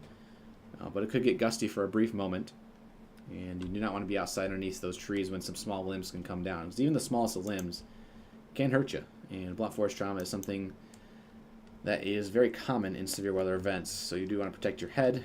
The best way to do that is to be inside in an interior room. Just a lot of rain on the Wolverine camera right now. No clear visual. Got it.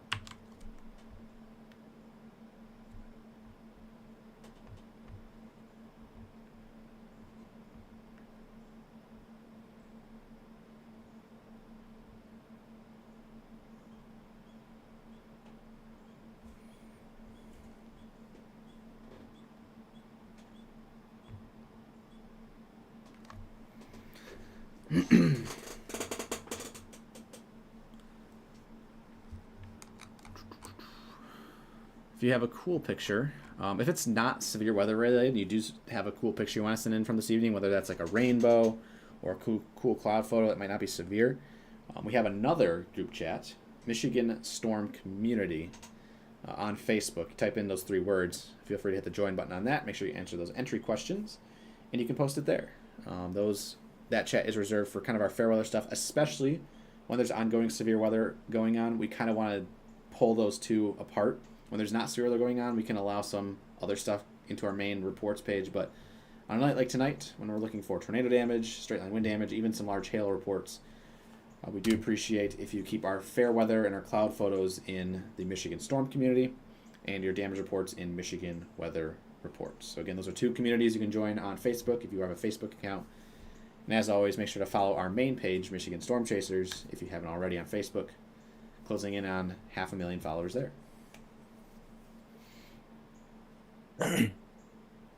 This warning expires in 18 more minutes. We'll have to see if they extend it or not. Based on current radar, they may, but I'd also argue that it's looking a little on the weaker side. Joel, if you want to correct me on that, at least to me, it looks a little on the weaker side. Has some pockets of some gustier winds, but nothing that stands out to me, rotation or wind-wise. Right. Yeah, there's right near the radar site and points east there in southern Otsego County. There's a couple different pockets there. Winds on base velocity are maybe maxing to 40, especially when it's about 400 feet off the ground. It's a good sign that the storm is weakening. But again, winds to 40 can still bring down some weak branches, small branches, and in some cases some rotted trees. So you do want to be careful. Up there in Sheboygan County too, a couple pockets near Webb Road and Munger Road. So that's south central portions of the county. It's actually really close to our webcam. I would imagine it's probably a little gusty there, or about to be, but I wouldn't imagine severe winds, especially since there's no warning for Sheboygan County.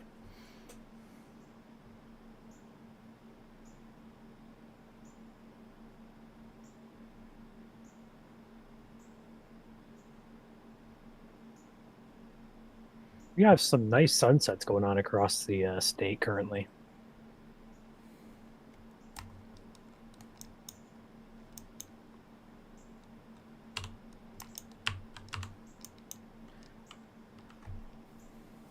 Kind of closing out the last day of summer in style.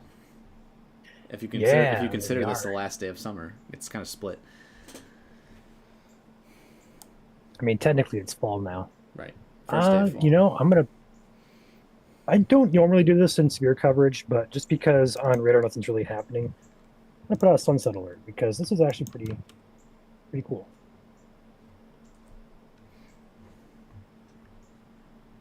I'm gonna share my screen here, Joe, if you don't mind.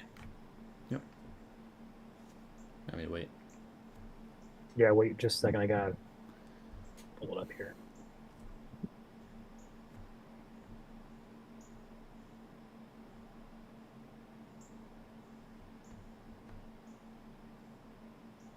Okay, that should be good to go.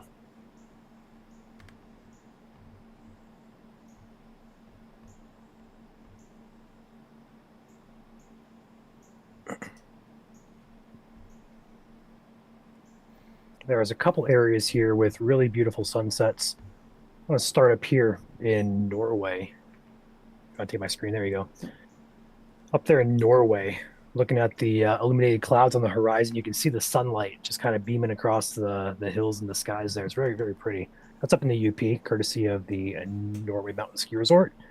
But down here across the LP, let's go to Dearborn camera here. Check out the left side of the screen. It's sunset, but it's like those tire track type of clouds. Like, it's very, very pretty. And if you get a good camera out there, it's going to be very picturesque on the east side of Michigan here. And jumping across the area here, going to Harbor Beach up into Thumb, that also has an orangish, pinkish sky up there. So it's pretty much across much of the state here. Taking a look over here in Adrian, yeah, check this out, courtesy of the Midas Auto and also Adrian Sign. That is a beautiful, beautiful sunset going on there. So if you're out there across the state, it's likely going to be a picturesque sunset. Over here in the Paw Paw camera, looking to the northwest there, via Great Lakes Pondscape, so you can see the orange sky as well. So color is definitely there across the state. But unfortunately, up in the northern part of Michigan, we got some storms that are ongoing. Also got the Bayport camera up there in the thumb as well, with a beautiful look across Huron Bay, or Saginaw Bay, actually. I said Huron Bay, Saginaw Bay, courtesy of the Bayport Fish Company. So that is your look across the state currently. And we go back to radar now with Joel. Ryan, I would like to jump in real quick. The National Weather Service in Gaylord has officially confirmed a tornado report from the Torch Lake area. I will get down the page ASAP. Tornado transition, it says, public reports tornado transition into a water spout over Torch Lake with multiple images and videos of the tornadic water spout over Torch Lake. Time and exact location of the touchdown estimated by radar. I got it. Survey will be coming likely tomorrow. Also something you probably add.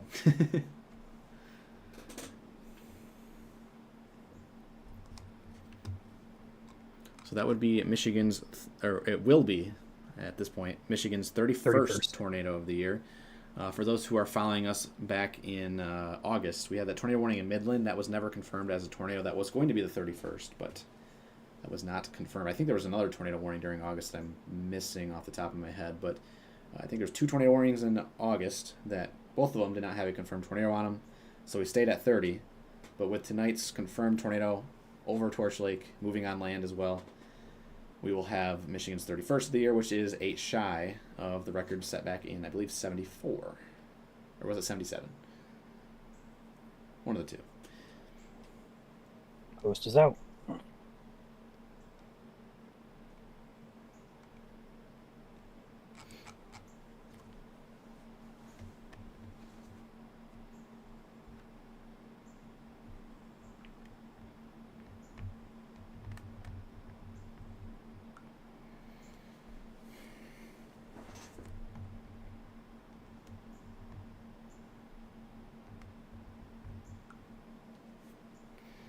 So 2 things are true here.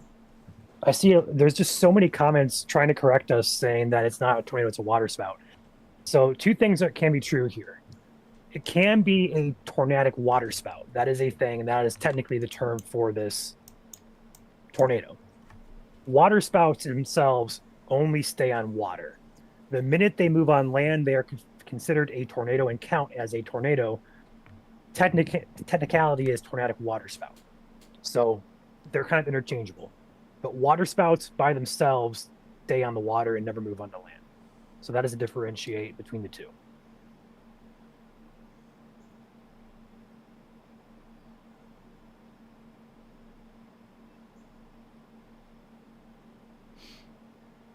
All right, it looks like in G-Chat, video just came in of the tornado on land. Yep, or very briefly.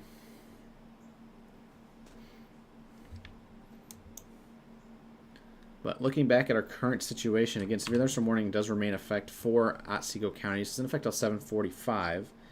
Looking at velocity, which is our wind measurement of winds. If we're looking for these brighter colors here.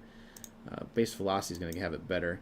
Where you see these brighter reds or brighter greens, going to be where the winds are 30 to 40. You can almost make the argument these winds are now below severe limits. The warning could probably be expired, but again, given the way the atmosphere has played out today, it's always a good, safe bet to have that warning out there.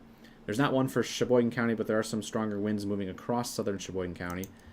Otherwise, this cell kind of on the edge of that severe thunderstorm warning and outside of the severe thunderstorm warning in southeast corner of Otsego County, also producing winds of probably 30 to 40 miles per hour. Specifically, there's a pocket here near some unnamed roads, of course.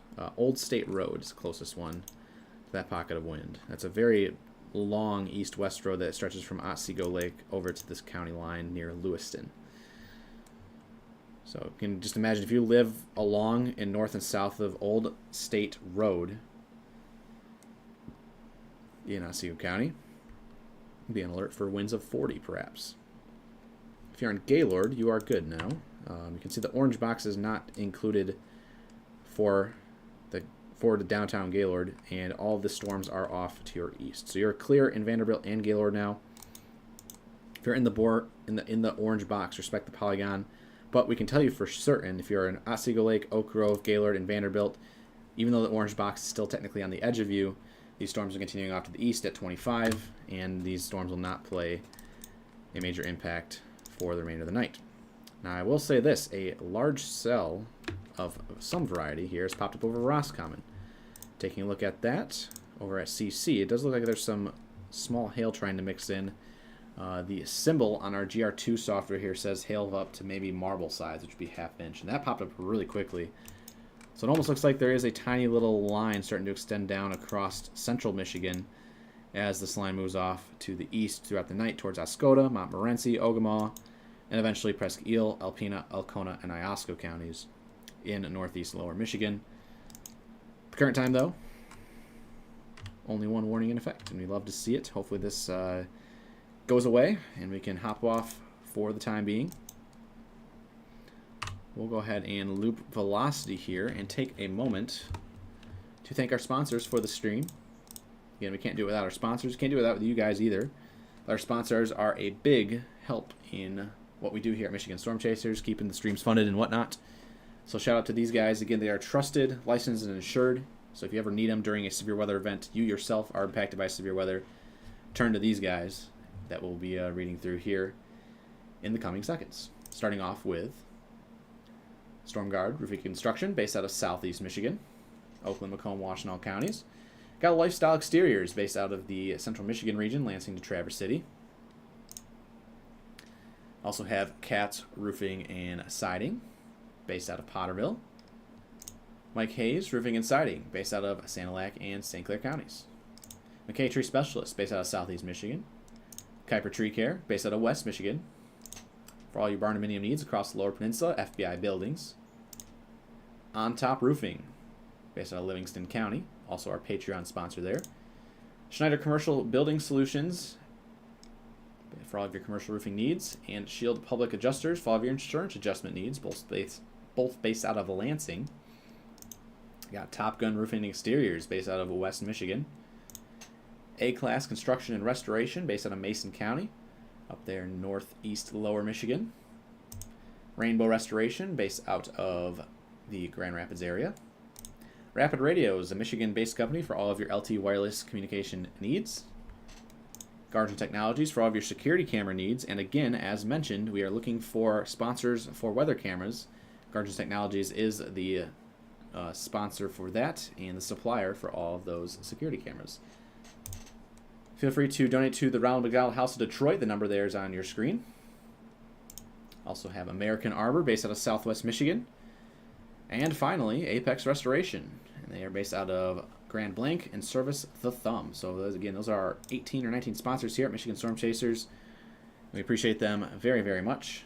And as always, all of their information are scrolling here across the top of the screen. If you ever miss any of that information, they'll be running 24/7 during all of our live streams. So they are there, as well as all of our other information in terms of our social media pages. All listed there at the top of the screen. So thank you guys for sponsoring, and thank you guys for tuning in today. We're continuing our live coverage with a severe thunderstorm warning that continues for about 6 more minutes here in Otsego County.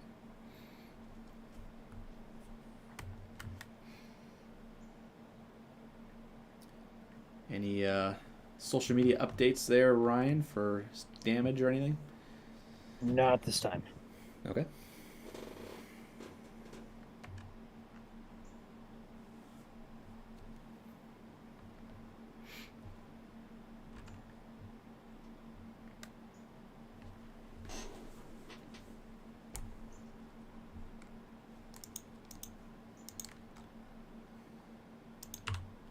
Going back down to our storm in northern Roscommon County, there's a little bit of a downburst trying to form right now. Robinson Lake Road near M76. Could get a statement out of that. Keep an eye on it.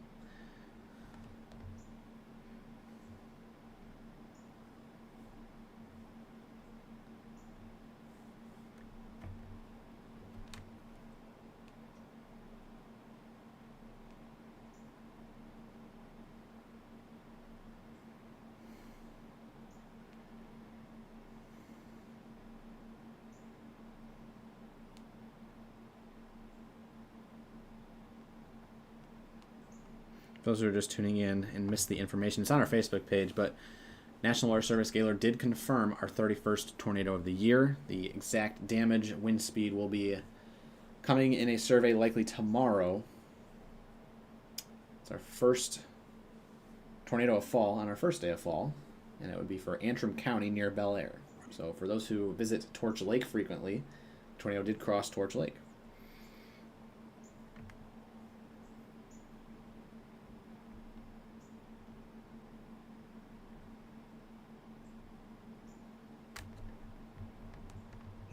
The sunset has gotten a whole lot better.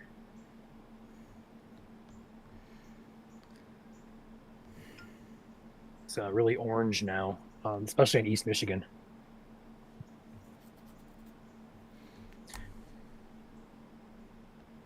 Good news, though. 3 minutes, this warning will expire.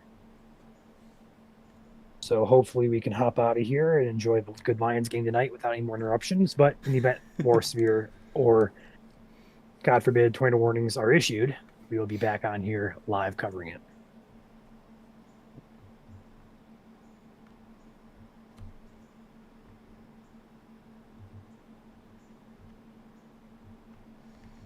I got cameras pulled up here, Joel, if you want to take my screen, if you want to kill some time here, I'll wait for this warning to expire. Sure, let me just check the winds real quick before I do that. Yeah, go for it.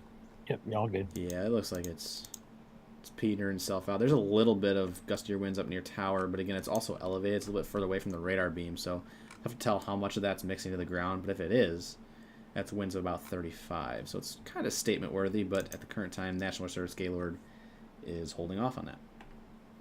Go to your cams. Wow. Got a couple cams in particular. One here in Hillsdale County, courtesy of the Southern Michigan Marble Springs Campground. This looks north. You can see there's like tire track strips in the sky, and the sunlight's hitting it and glowing it orange. It's very beautiful there. A little bit of located in Allen, Michigan, to be exact. A little bit of gravity wave action there, Ryan. Mm-hmm.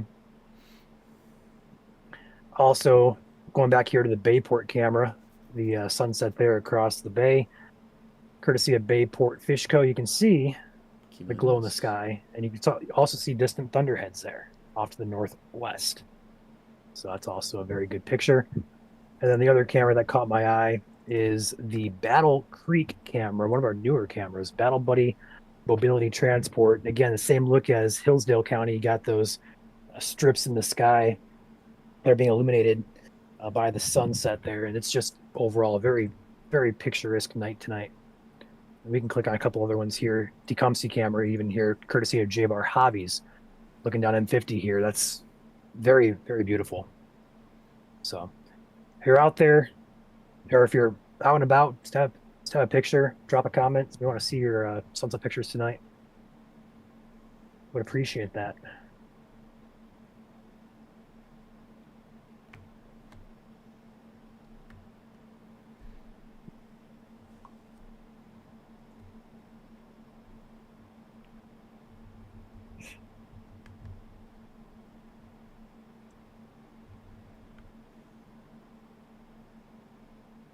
Looks like those upper level clouds kind of stop right here in the Sturgis area. This is the Fawn River HVAC camera looking northwest, and you can see clear skies there off to the west toward Lake Michigan, but directly over Sturgis 131 area is where those clouds kind of stop.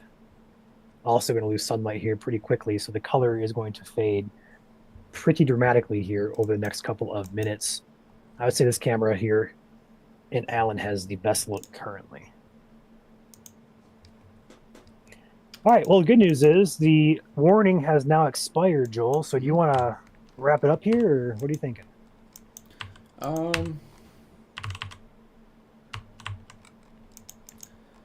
It's the kiss of death. Always is. We'll always be watching. But, yeah, I think we'll be good to hop off for now. Again, that cell, kind of go up and down this line here. Elsewhere in the state, if you're in southern Michigan, central Michigan, not a whole lot going on. A couple showers and perhaps a couple thunderstorms popping up throughout the evening. The only place where there's kind of bona fide thunderstorms ongoing are Roscommon County and points north. As you can see right now, Roscommon County has had a cell pop up in the last 10 minutes. Between Roscommon and St. Helen, the updraft strength on this continues to show that it is increasing, and perhaps producing 40-mile-per-hour winds as denoted here on velocity, and perhaps some small hail soon, so it's not severe. We'll keep our eye on it for sure. Stronger storms kind of continuing across southern Otsego County, northern Crawford County, and up here towards Canada Creek Ranch, entering Montmorency County. And just a lot of rain, perhaps some light hail moving in towards Prescott County this evening as well. Also have this big storm with a special marine warning heading kind of close to Drummond Island, but it does appear like it's going to split in that waterway there. So just to the east of Drummond Island. If it does wiggle back to the west a little bit, we could see a little bit of a warning. But again, at the current time, no warnings in effect. So as mentioned here at Michigan Storm Chasers, we go live from beginning to end. We are now at the end, as there are no more warnings in effect. But if warnings do come again, we will be live right here at Michigan Storm Chasers on Facebook, YouTube, X, and Twitch TV. Feel free to become a diehard follower and follow us on 4 if you haven't. But we will be live here, as mentioned. I will be live. Ryan may jump in as well. And even if there's a Lions game going on, we'll jump back in. Go Lions. Go Lions. Absolutely go Lions. And there's a new warning. So we're not going off. Seriously? Oh, okay, Yep. lock back in. Yep, we're locking back in. This does have a tornado possible. They were watching us, and they're like, let's just issue the warning. Hold the phone, everybody. We're staying live. Here is your new severe thunderstorm warning popping in.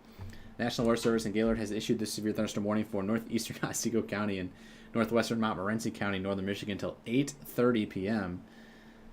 At 7:46, the severe thunderstorm was located near eastern Corwith Township, or 50 miles northwest of Atlanta, moving east at 25 miles per hour. $half-sized hail is the main hazard of this storm, and a tornado is possible.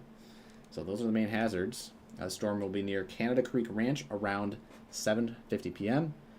Clear Lake State Park also in the path of the storm, so it will remain over rural portions of Montmorency County over the next 45 minutes. And the extra text says remain alert for possible tornado. If tornadoes can develop quickly from severe thunderstorms. If you spot a tornado, go at once into the basement or small central room in a sturdy structure. The storm is producing large hail. Seek shelter now inside a sturdy structure and stay away from windows. So they did issue this primarily for a hail risk. If you switch over to CC radar, there are little bits of oranges, yellows, and greens mixing in here. Not a whole lot, but it's enough to the point where they did issue it for 1.25-inch hail, which is above the minimum threshold for severe hail, which is at 1 inch. So severe hail likely ongoing here as it approaches Canada Creek Ranch. The storm is moving east at 25, and the warning continues till 8:30 p.m. Switch over to our velocity just to see if there's any rotation, and I am not really seeing a whole lot in terms of rotation. I think it's just out of an abundance of caution.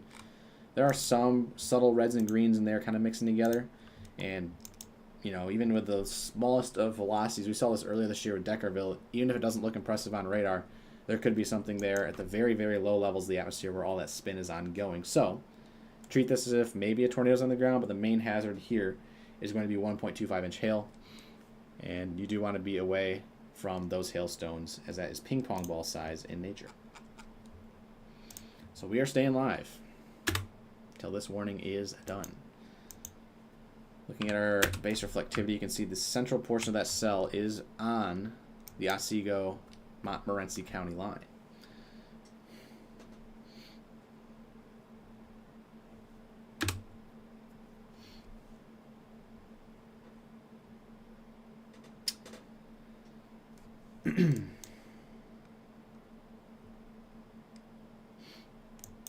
A lot of low-level rotation out there today. A lot of low-level shear, a lot of instability, a lot of moisture. Kind of all the main ingredients of severe weather. We call it SLIM: shear, lift, instability, and moisture.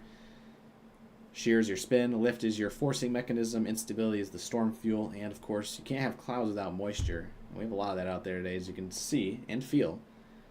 Kind of feels a little bit like the Amazon rainforest out there. It's a little muggy outside, and that moisture is transitioning to severe weather in northern Michigan, where all that moisture is pooling. Also, huge shout out right now to Hoodies Girl with the 50 gifted memberships here on YouTube. You are very awesome. So we have 316 of you guys watching here on YouTube right now. If you are watching and you are subscribed, check your account. You may have just been gifted courtesy of Hoodies Girl. Appreciate you.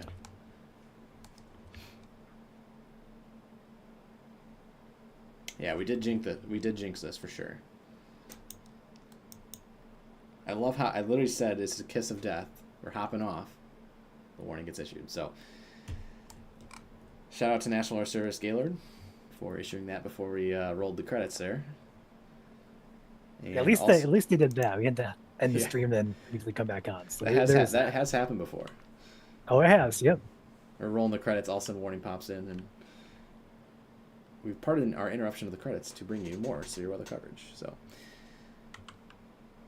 again, what we're looking at here on our radar in base reflectivity, kind of a radar lesson, is the reds and the pinks. As mentioned earlier in the stream, if you guys missed it, those reds and pinks are very, very large raindrops, very heavy rain falling.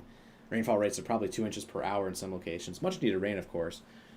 But when those raindrops get super big, and with a lot of colder air sinking down to the lower levels of the atmosphere, that can easily transition to hail over an inch, maybe an inch and a half in diameter in some cases this evening. So we are watching a hail threat on top of a brief tornado threat. But it's hard to kind of loop yourself back into that whole process of thinking about the hail when you've already had a tornado happen this evening. So don't forget, there is hail possible this evening.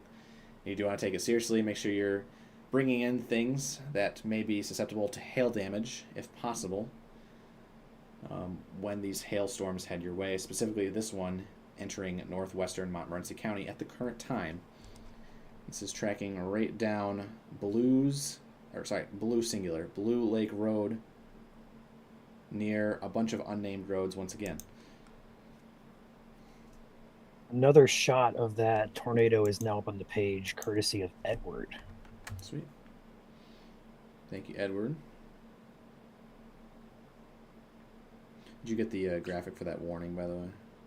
I did, yes. Gotcha. Holy cow. That's a crazy shot. For those who don't want to jump over to Facebook and see it, I'll show it to the camera. There you go.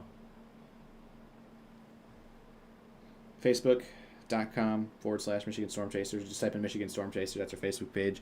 Or all of our other social media pages. You got Threads, you got X, you got Instagram. You name it. We're on it. Our username is MI Storm Chasers.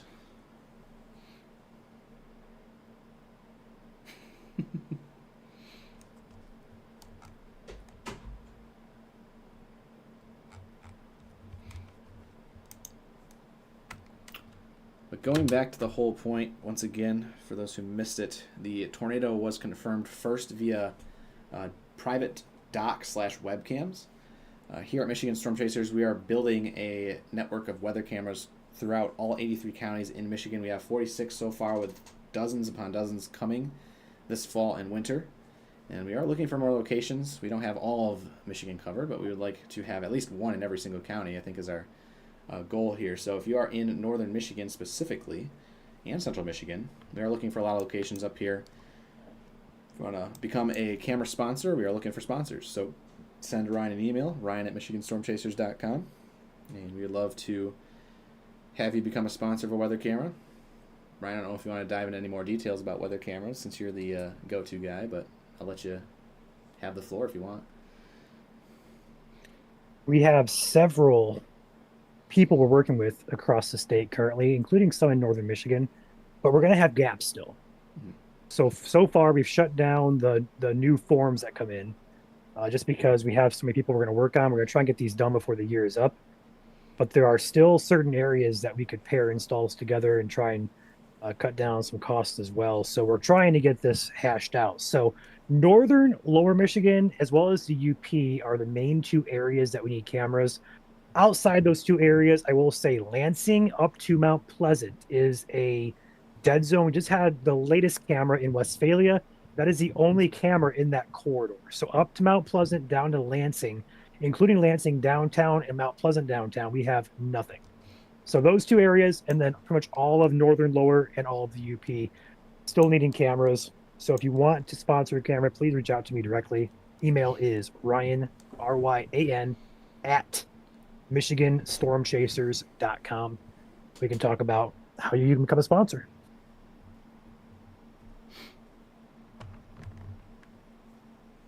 Yeah, that stretch north of Lansing is pretty much that entire 127 corridor. So from Clinton through Gratiot up to Isabella and Clare counties, as well as Midland and Gladwin counties too. Those are dead zones in terms of where we don't have cameras at the current time. So if you know anyone that wants to sponsor, if you yourself want to sponsor in that 127 area, or as Ryan mentioned, Northern Michigan and the UP, reach out to Ryan. The hail core is closing in on Canada Creek Ranch.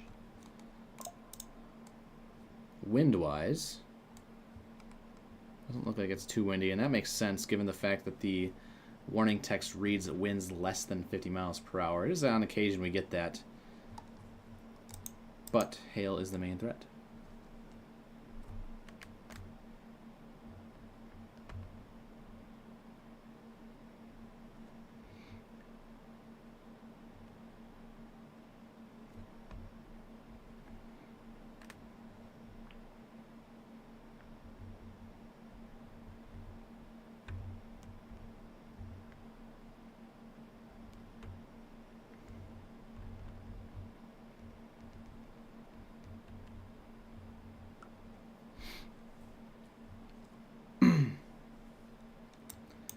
Winds look like they're trying to pick back up near Lewiston. Of course, I will reiterate this, that storm, as it gets further away from the radar site, it's going higher. That beam's shooting higher and higher into the air, so higher and higher into the storm. So that might not be transitioning to the ground, but I am seeing a decent spike on the winds as they're closing in on Lewiston specifically, over Big Creek Road at Powerline Drive.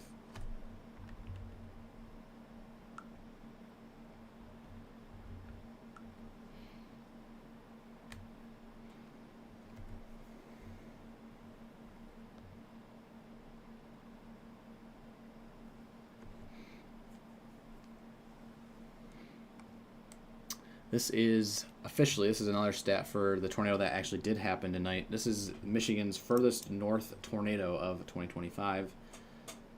Funny enough, the previous one was our most recent tornado in Deckerville. That was our 30th tornado of the year over there in the Thumb. So the newest north tornado of the year is now the Bel Air tornado, which has occurred this evening around, I believe it was 6:15. Sorry. Yeah, it's about 6:15. Shortly after 6 there. And that started as a line of storms on Grand Traverse Bay. It actually was in Leelanau County for a little bit. Picked up its steam over the Grand Traverse Bay, moved onshore near Elk Rapids. That rotation sustained itself from water to land. A little bit of land there from Elk Rapids to Torch Lake. Really picked up its steam even more. And then the tornado touched down on Torch Lake and moved on land towards the Bel Air region. So again, that's our 31st tornado of the year. The National Weather Service in Gaylord will likely be sending, or will be sending, a survey crew out as early as tomorrow. We won't know the official rating on it until that survey is done. They may try and get out there tonight. It's pretty close to their office. It is pretty dark out They there. also though. may work with EM too. So That's the only thing is the I know. lack of daylight. Yeah, that's true. I know earlier this year, I think it was last year, they had one that happened like 3 hours later. They confirmed it was a survey already. So I know they can work quick, and they have worked quick in the past. So wouldn't be shocked to see it out tonight.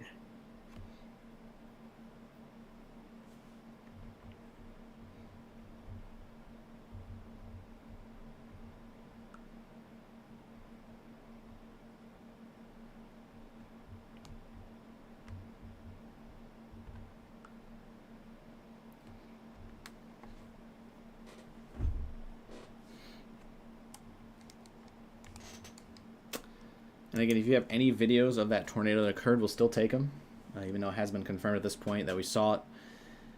Please send those in our way. Any damage reports as well. We haven't really had too many damage reports yet, so we are looking for damage reports. Any hail reports, of course, as well. If you are in the Canada Creek area right now specifically, there's some hail falling. We'll take hail reports as they come in, but safety is your number one priority. Once it is safe to do so, feel free to get some damage reports. Until that happens, though, if you're in the path of these severe storms, make sure you're taking shelter, interior room, away from any windows in the case of these hailstorms.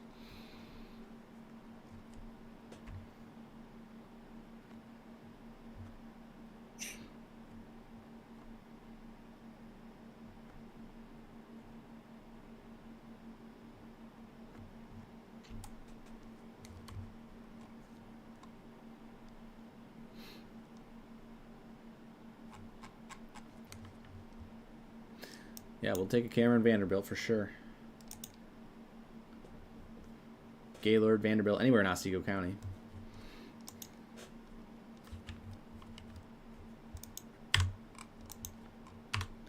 Let's check back in on our cell down here in Roscommon. Still looks like it's gusting a little bit, as it's now to the east of Roscommon.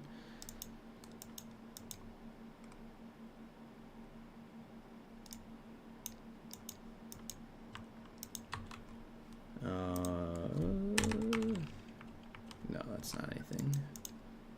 Sorry, I'm talking to myself here, y'all. Just kind of running through all these storms up and down the line, and good news is none of them look all too concerning besides the perhaps 1 to 1.25 inch hail moving into Canada Creek Ranch.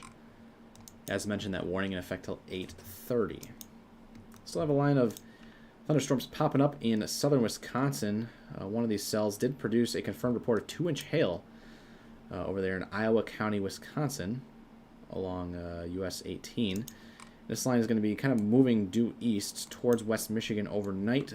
Not likely to be severe, but again, today is all about surprises. And even though there was a level 1 severe risk in effect today, this risk has now kind of transitioned into the general thunderstorm category, so it's outside of that severe zone as it continues off towards the Alpena and Rogers City area.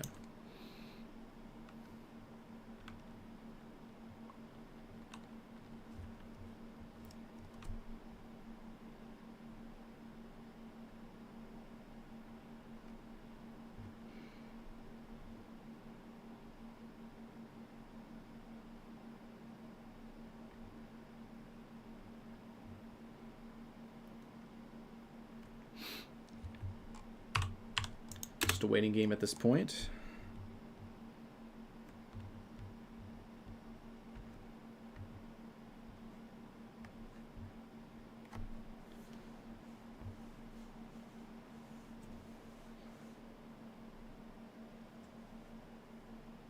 No, that is not true.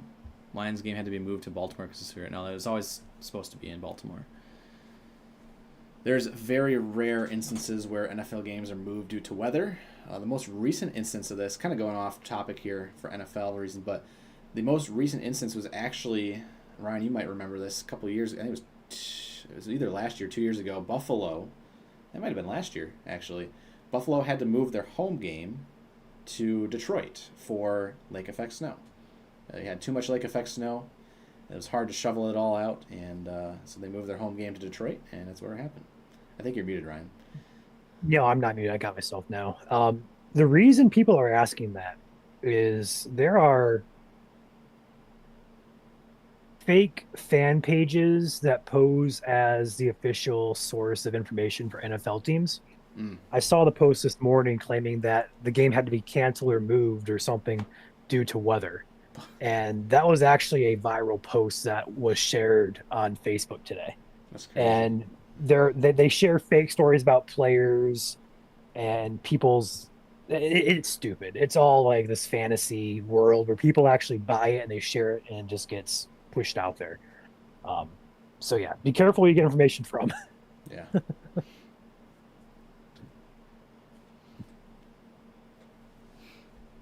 Did not know that, but I've seen it on Facebook a lot. Specifically, there's a lot of like AI pages, and they post like fake links to like fake stories and stuff, just to it's unfortunate, but you really got to double check your resources. Always make sure to follow the main pages of your favorite sports teams for any updates.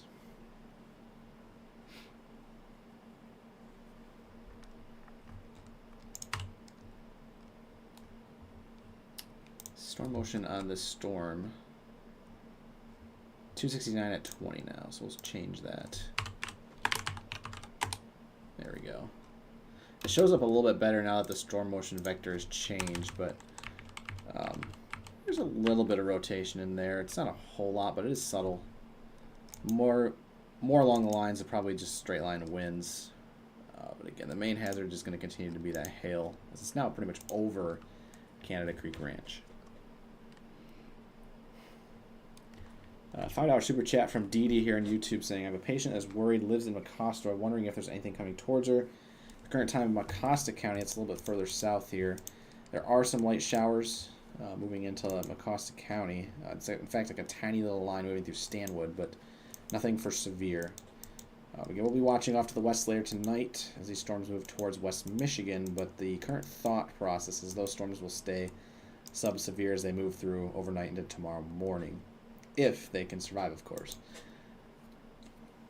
Short-term, only severe weather expected is up here in northeast lower Michigan, and maybe, just maybe Drummond Island, but it looks like the storm is going to stay just offshore.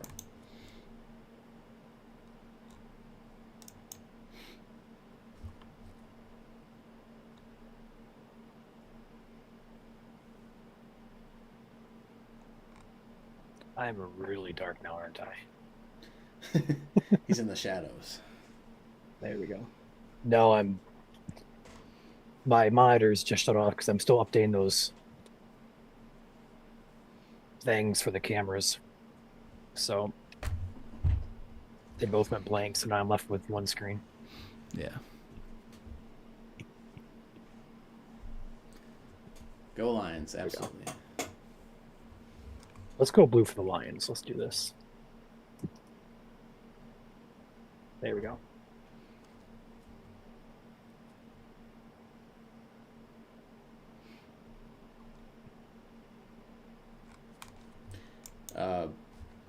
It's not our intention there, Scott.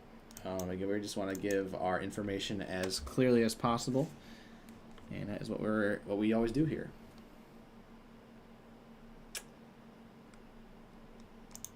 Right now, nothing too concerning out there. If you're in Canada Creek Ranch, watch out for 1-inch hail.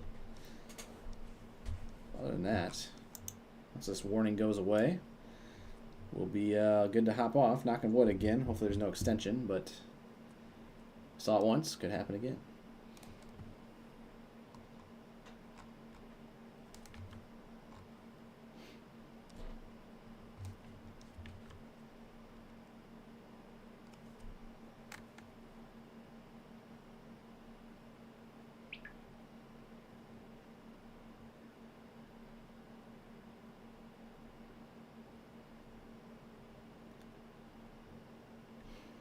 As mentioned, if you missed the tornado earlier this evening, it is on our Facebook page, all our other social media pages as well.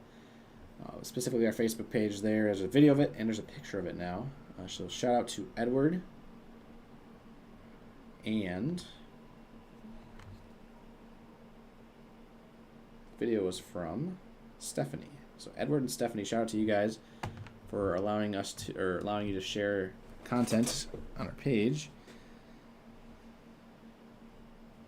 And again, that is a confirmed now tornado that happened this evening in the Torch Lake area near Bel Air.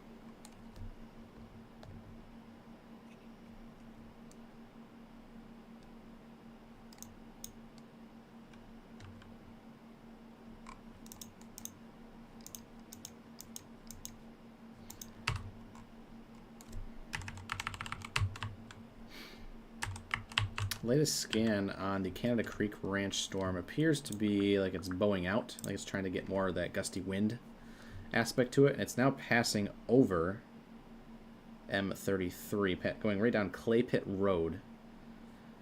On storm relative velocity, it kind of looks like rotation, but if you flip it over to base velocity, it looks like it's more of a bowing segment. It does have a little bit of a kidney bean shape to it, but at the current time I'm going to kind of rule this as straight line winds. This will continue into Scenic Route 1 area, as well as Millersburg Road in northern Montmorency County.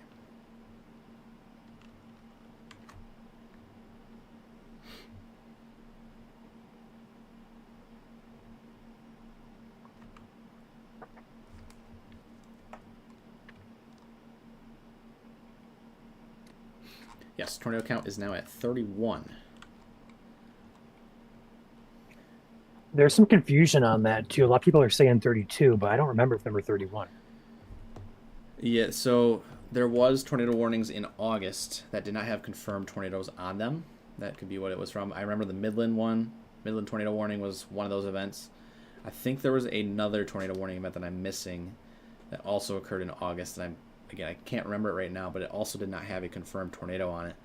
And so again, as mentioned previously, 2012 was the last time we went an entire August with a tornado confirmed in the state of Michigan. It's been 13 years, but now here in September we get on the board for the tornado in Torch Lake / Bel Air. The Gaylord Weather Service will they will be surveying, or at least coordinating with emergency management in the area to survey. It will likely have a rating on this coming likely tomorrow, but possibly small chance could be tonight.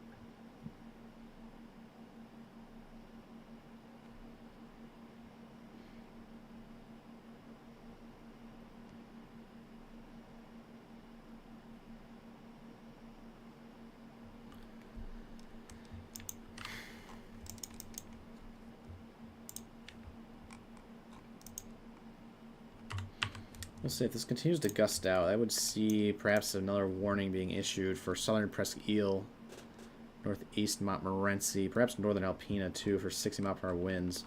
It's a little far away from the radar, so it's kind of tough to tell whether or not that's gusting to the ground. But in the latest scans, it does look like it's trying to bow out a little more. And when we see that bowing out portion of the storm, that's usually when winds are starting to collapse towards the ground. So we'll keep an eye on this.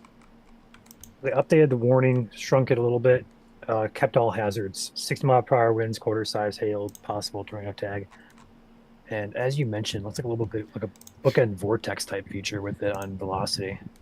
Ryan, when I hover over this warning, I'm not even kidding here. When I hover over the warning box on GR2, it says max wind gust 1 knot. It's definitely not 1 knot. It's more than that. Oh, there we go. So they have bumped it up. They have bumped the winds up, actually.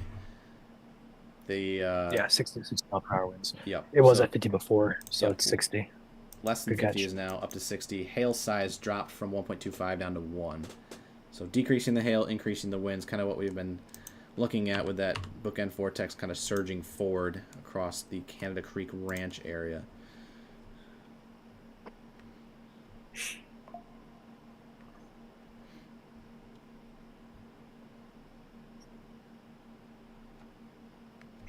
Latest scan also continues to increase that velocity ever so slightly.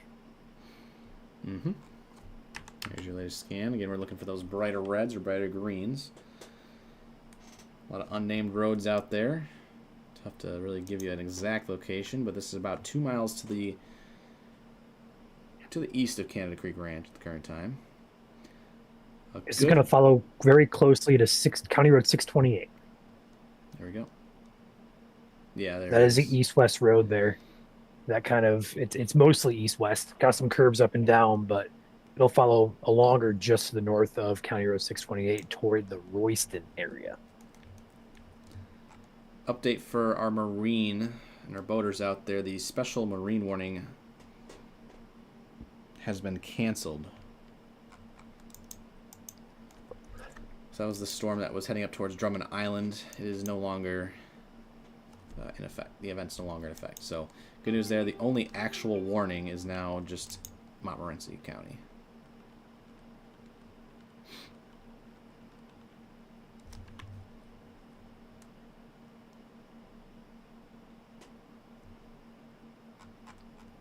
If you're to the west of this line, so if you're over towards I-75 and points west, you're no longer in the threat for this specific line of storms.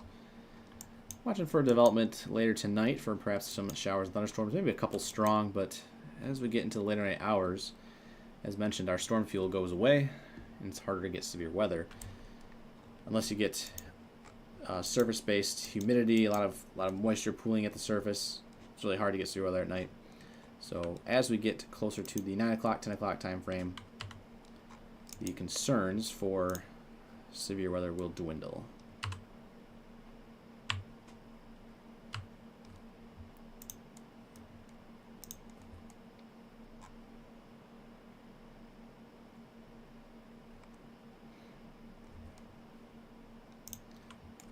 So Montmorency County no longer in that warning. They've trimmed it back, as well as northwestern Montmorency. Osseo County is 100% in the clear now. Going south. Still watching the storm. It's north of St. Helen now, moving into far northwestern Ogemaw County. It's trying to produce some stronger winds with that.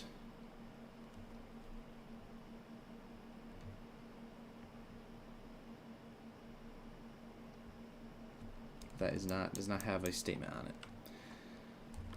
it.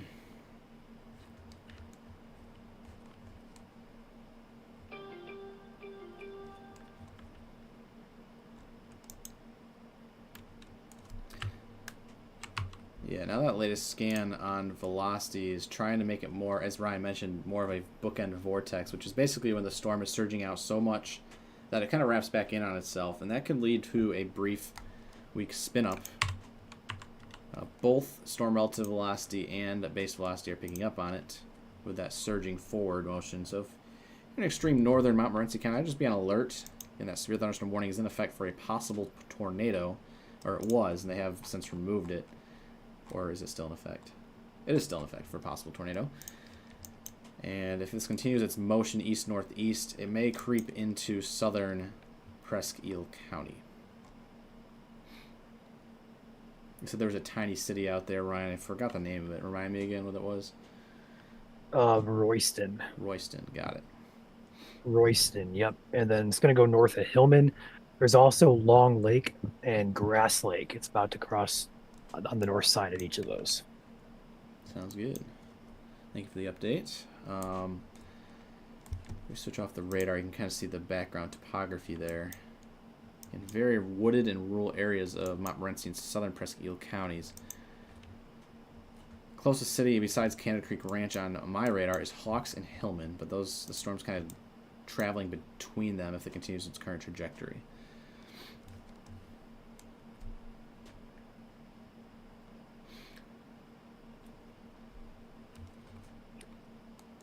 We will hop out once the warning's expired. So all you telling us to go watch the game, we have a duty to you guys first. We're going to uphold, and then it's Lions time. But I'm pretty sure Joel and I are both have this stream up at some point watching. If I know you, Joel, you probably have it up next to you. Oh yeah, I will.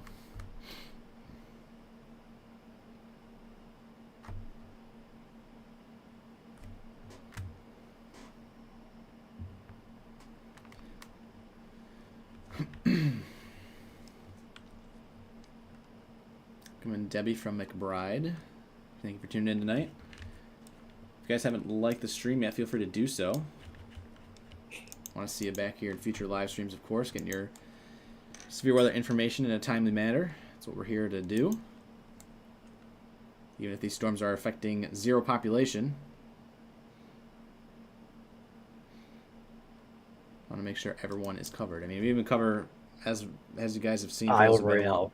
Yeah, as you guys have seen, for those who've been around a long time, Isle Royale, which is in the middle of Lake Superior with no population other than some campers and some island residents during the summertime. So we got you covered whenever a severe thunderstorm warning is in effect. And as always, continue to mention, we have not missed a single warning since the end of 2023.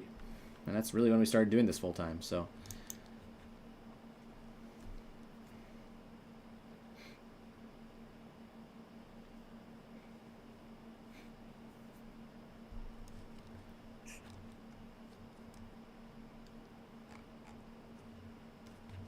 this warning expires in 10 minutes. We'll see if they expire it early, perhaps. But in the meantime, it's about to move out of the polygon. It's on the eastern edge. I wouldn't expect them to extend it based on current radar presentation. However, I wouldn't have expected them to issue it 30 minutes ago when they reissued it again. So we'll see what they do here. yeah, and given the fact that it's trying to bookend vortex here, I would imagine they might do a little tiny extension. Don't jinx it, Joel. I've already knocked on wood to hopefully make sure there's no more warnings. But again, when radar presentation is showing what we're exactly seeing, there's no denying it. So Hubert Road is going to be next up for where the center of the storm is pushing. 60-mile-per-hour winds, 1-inch hail, as mentioned, tornado possible. No tornado warnings in effect, but if you are inside that orange box, respect the polygon, make sure to take shelter until the storm does pass.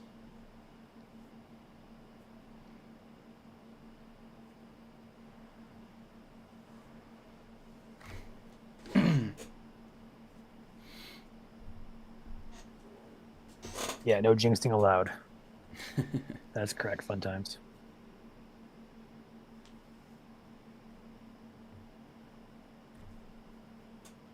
Latest Absolutely scan kind of correct. makes it a little bit more messy there. Yeah. It's about, How long do we wait after the warning expires before we hop out? well, Assuming it does expire to begin with. right. And this does expire at 8:30. So we got 8 minutes here. Probably just going to let it run its course. There's a fruit fly in here.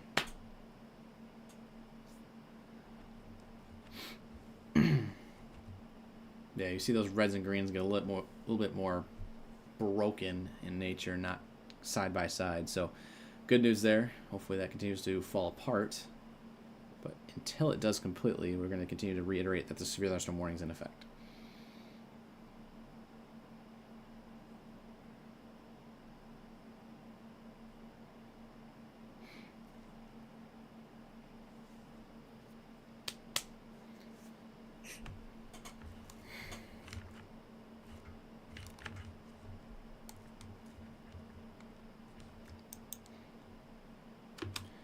Similar nature for the storm south of Atlanta. It's trying to do the same thing where it surges out a little bit.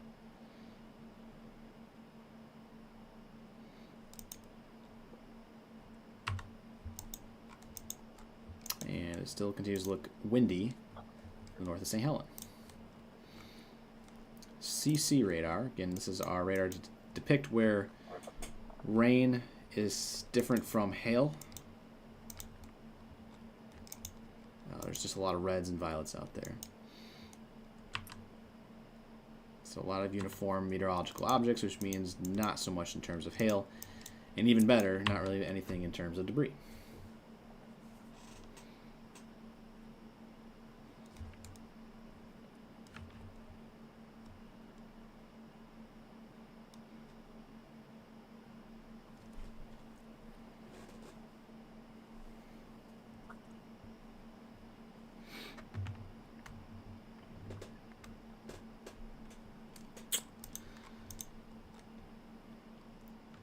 Speaking of hail, though, it does look like our GR2 software is depicting perhaps a tiny hail core now just to the north of St. Helen, moving towards Rose City. I'm going to do a 3D scan behind the scenes. There's decent hail cores on it, only up to 15,000 feet, so at most the symbol is depicting half-inch hail, and I would tend to agree with that, if anything. Vertically integrated liquid product does show where the hail cores would be if there are any. And there's a lot of cooler colors on here, which means not that much vertically integrated liquid, which means not a whole lot of hail falling within these storms, if any.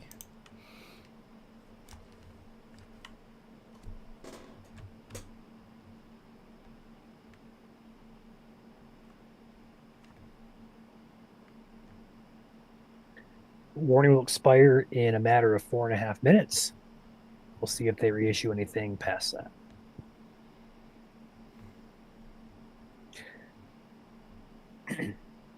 Been live for about 2.5 hours now. We were triggered by a severe thunderstorm warning up in Antrim County that was quickly upgraded to a tornado warning. And Michigan has now confirmed tornado number 31 near the Torch Lake area. As there was a video and multiple videos and images of a tornadic waterspout moving on to land, or technically on inland lake, as Torch Lake is. So that would definitely count as a tornado. We don't know the rating of that yet, but these storms have progressed to the east, and now we are here over on the northeast corner of northern lower Michigan. And we have one warning in effect.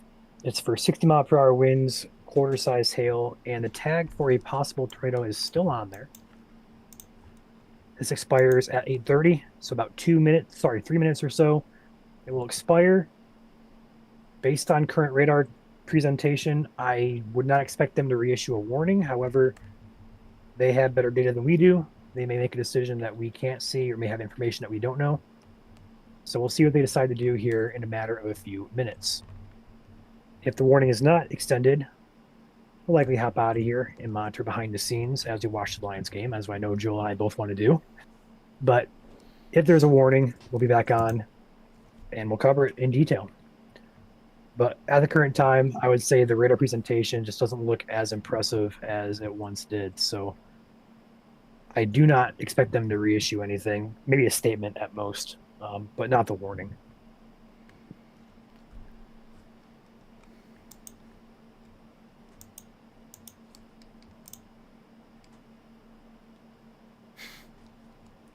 Janelle's like, why'd you say that out loud?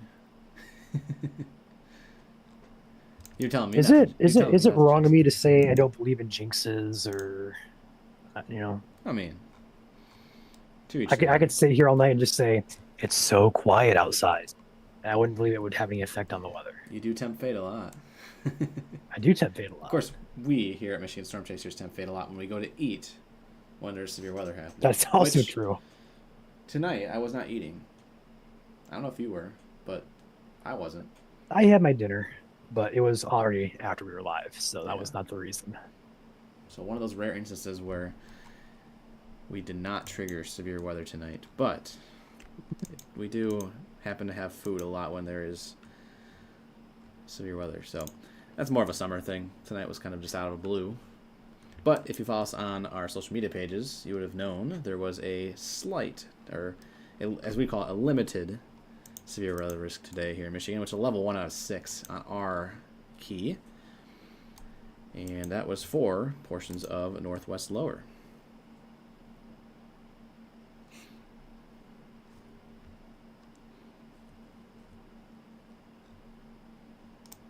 We are now seconds away, about 50 seconds away from this warning expiring. Automatically. Gusty winds continued, though, about 5 miles to the east of Canada Creek Ranch. Also have a couple cores within this tiny cell south of Atlanta. And gusty winds really popping up about 3 to 4 miles northeast of St. Helen. If any are going to get an extension or some sort of statement, I would imagine Ogemaw County, followed by Presque Isle / Alpena County. But we'll see. But as this warning expires, we'll go ahead and wrap it up here. Again, I'm Chief Meteorologist Joel Fritzma alongside Ryan, as this expires in 5 seconds. We're just watching it and watching it. We're both anticipating and hope they don't issue anything is what we're doing. There we go. We're all clear. No, for now. There it goes. We'll wait a few seconds here just to make sure they're not going to reissue something. They may issue a statement. But at the current time, I guess got the alert. They expired the warning. So given they expired it, I wouldn't expect a continuation of it. We'll see, though. I feel like it would have probably happened by now. Yeah, you'd think.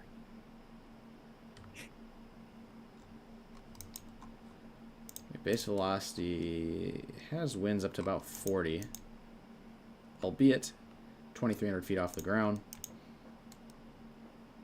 30 miles per hour north of Fairview, and 25 near St. Helen. So all below severe limits for sure. I think we are going to be good.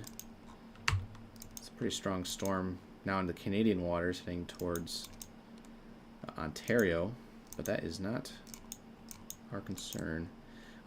GR2 does depict a couple of decent-sized hail cores, about ½ inch hail now, in these two cells in Montmorency County. Well, southern Montmorency County, northern Oscoda County. So we could see a couple statements roll in, but I believe we're done for severe warnings. Again, knocking on wood over here. should be good for now. So just a recap for tonight. Again, we had a tornado confirmed on Torch Lake that went on land. National Service Gaylord will be surveying either tonight or tomorrow. It'll be Michigan's 31st tornado of the year. We've been live for 2.5 hours now. We started covering it right about when that tornado warning was going on. And since all the warnings have expired, lives up to our motto of we got you covered from beginning to end. This is the end. Again, I'm Chief Meteorologist Joel Fritzma alongside Ryan. We'll hop off for now and be back if any more warnings go off. Ryan, is there anything else you want to add? Anything Nope. else? Anything else you want to plug? Nope. Okay. For those who missed it, those who are new here, make sure to follow us. If you haven't already, we do this all the time. All our live streams, as always, can be caught on Facebook, YouTube, Twitch, and X. But we'll go ahead and roll the outro. And see you later for another severe weather live stream, severe weather briefing, you name it. We'll be back live at some point, even if it is next year. So, catch you later, and have a great night. Go Lions. We'll talk to you soon.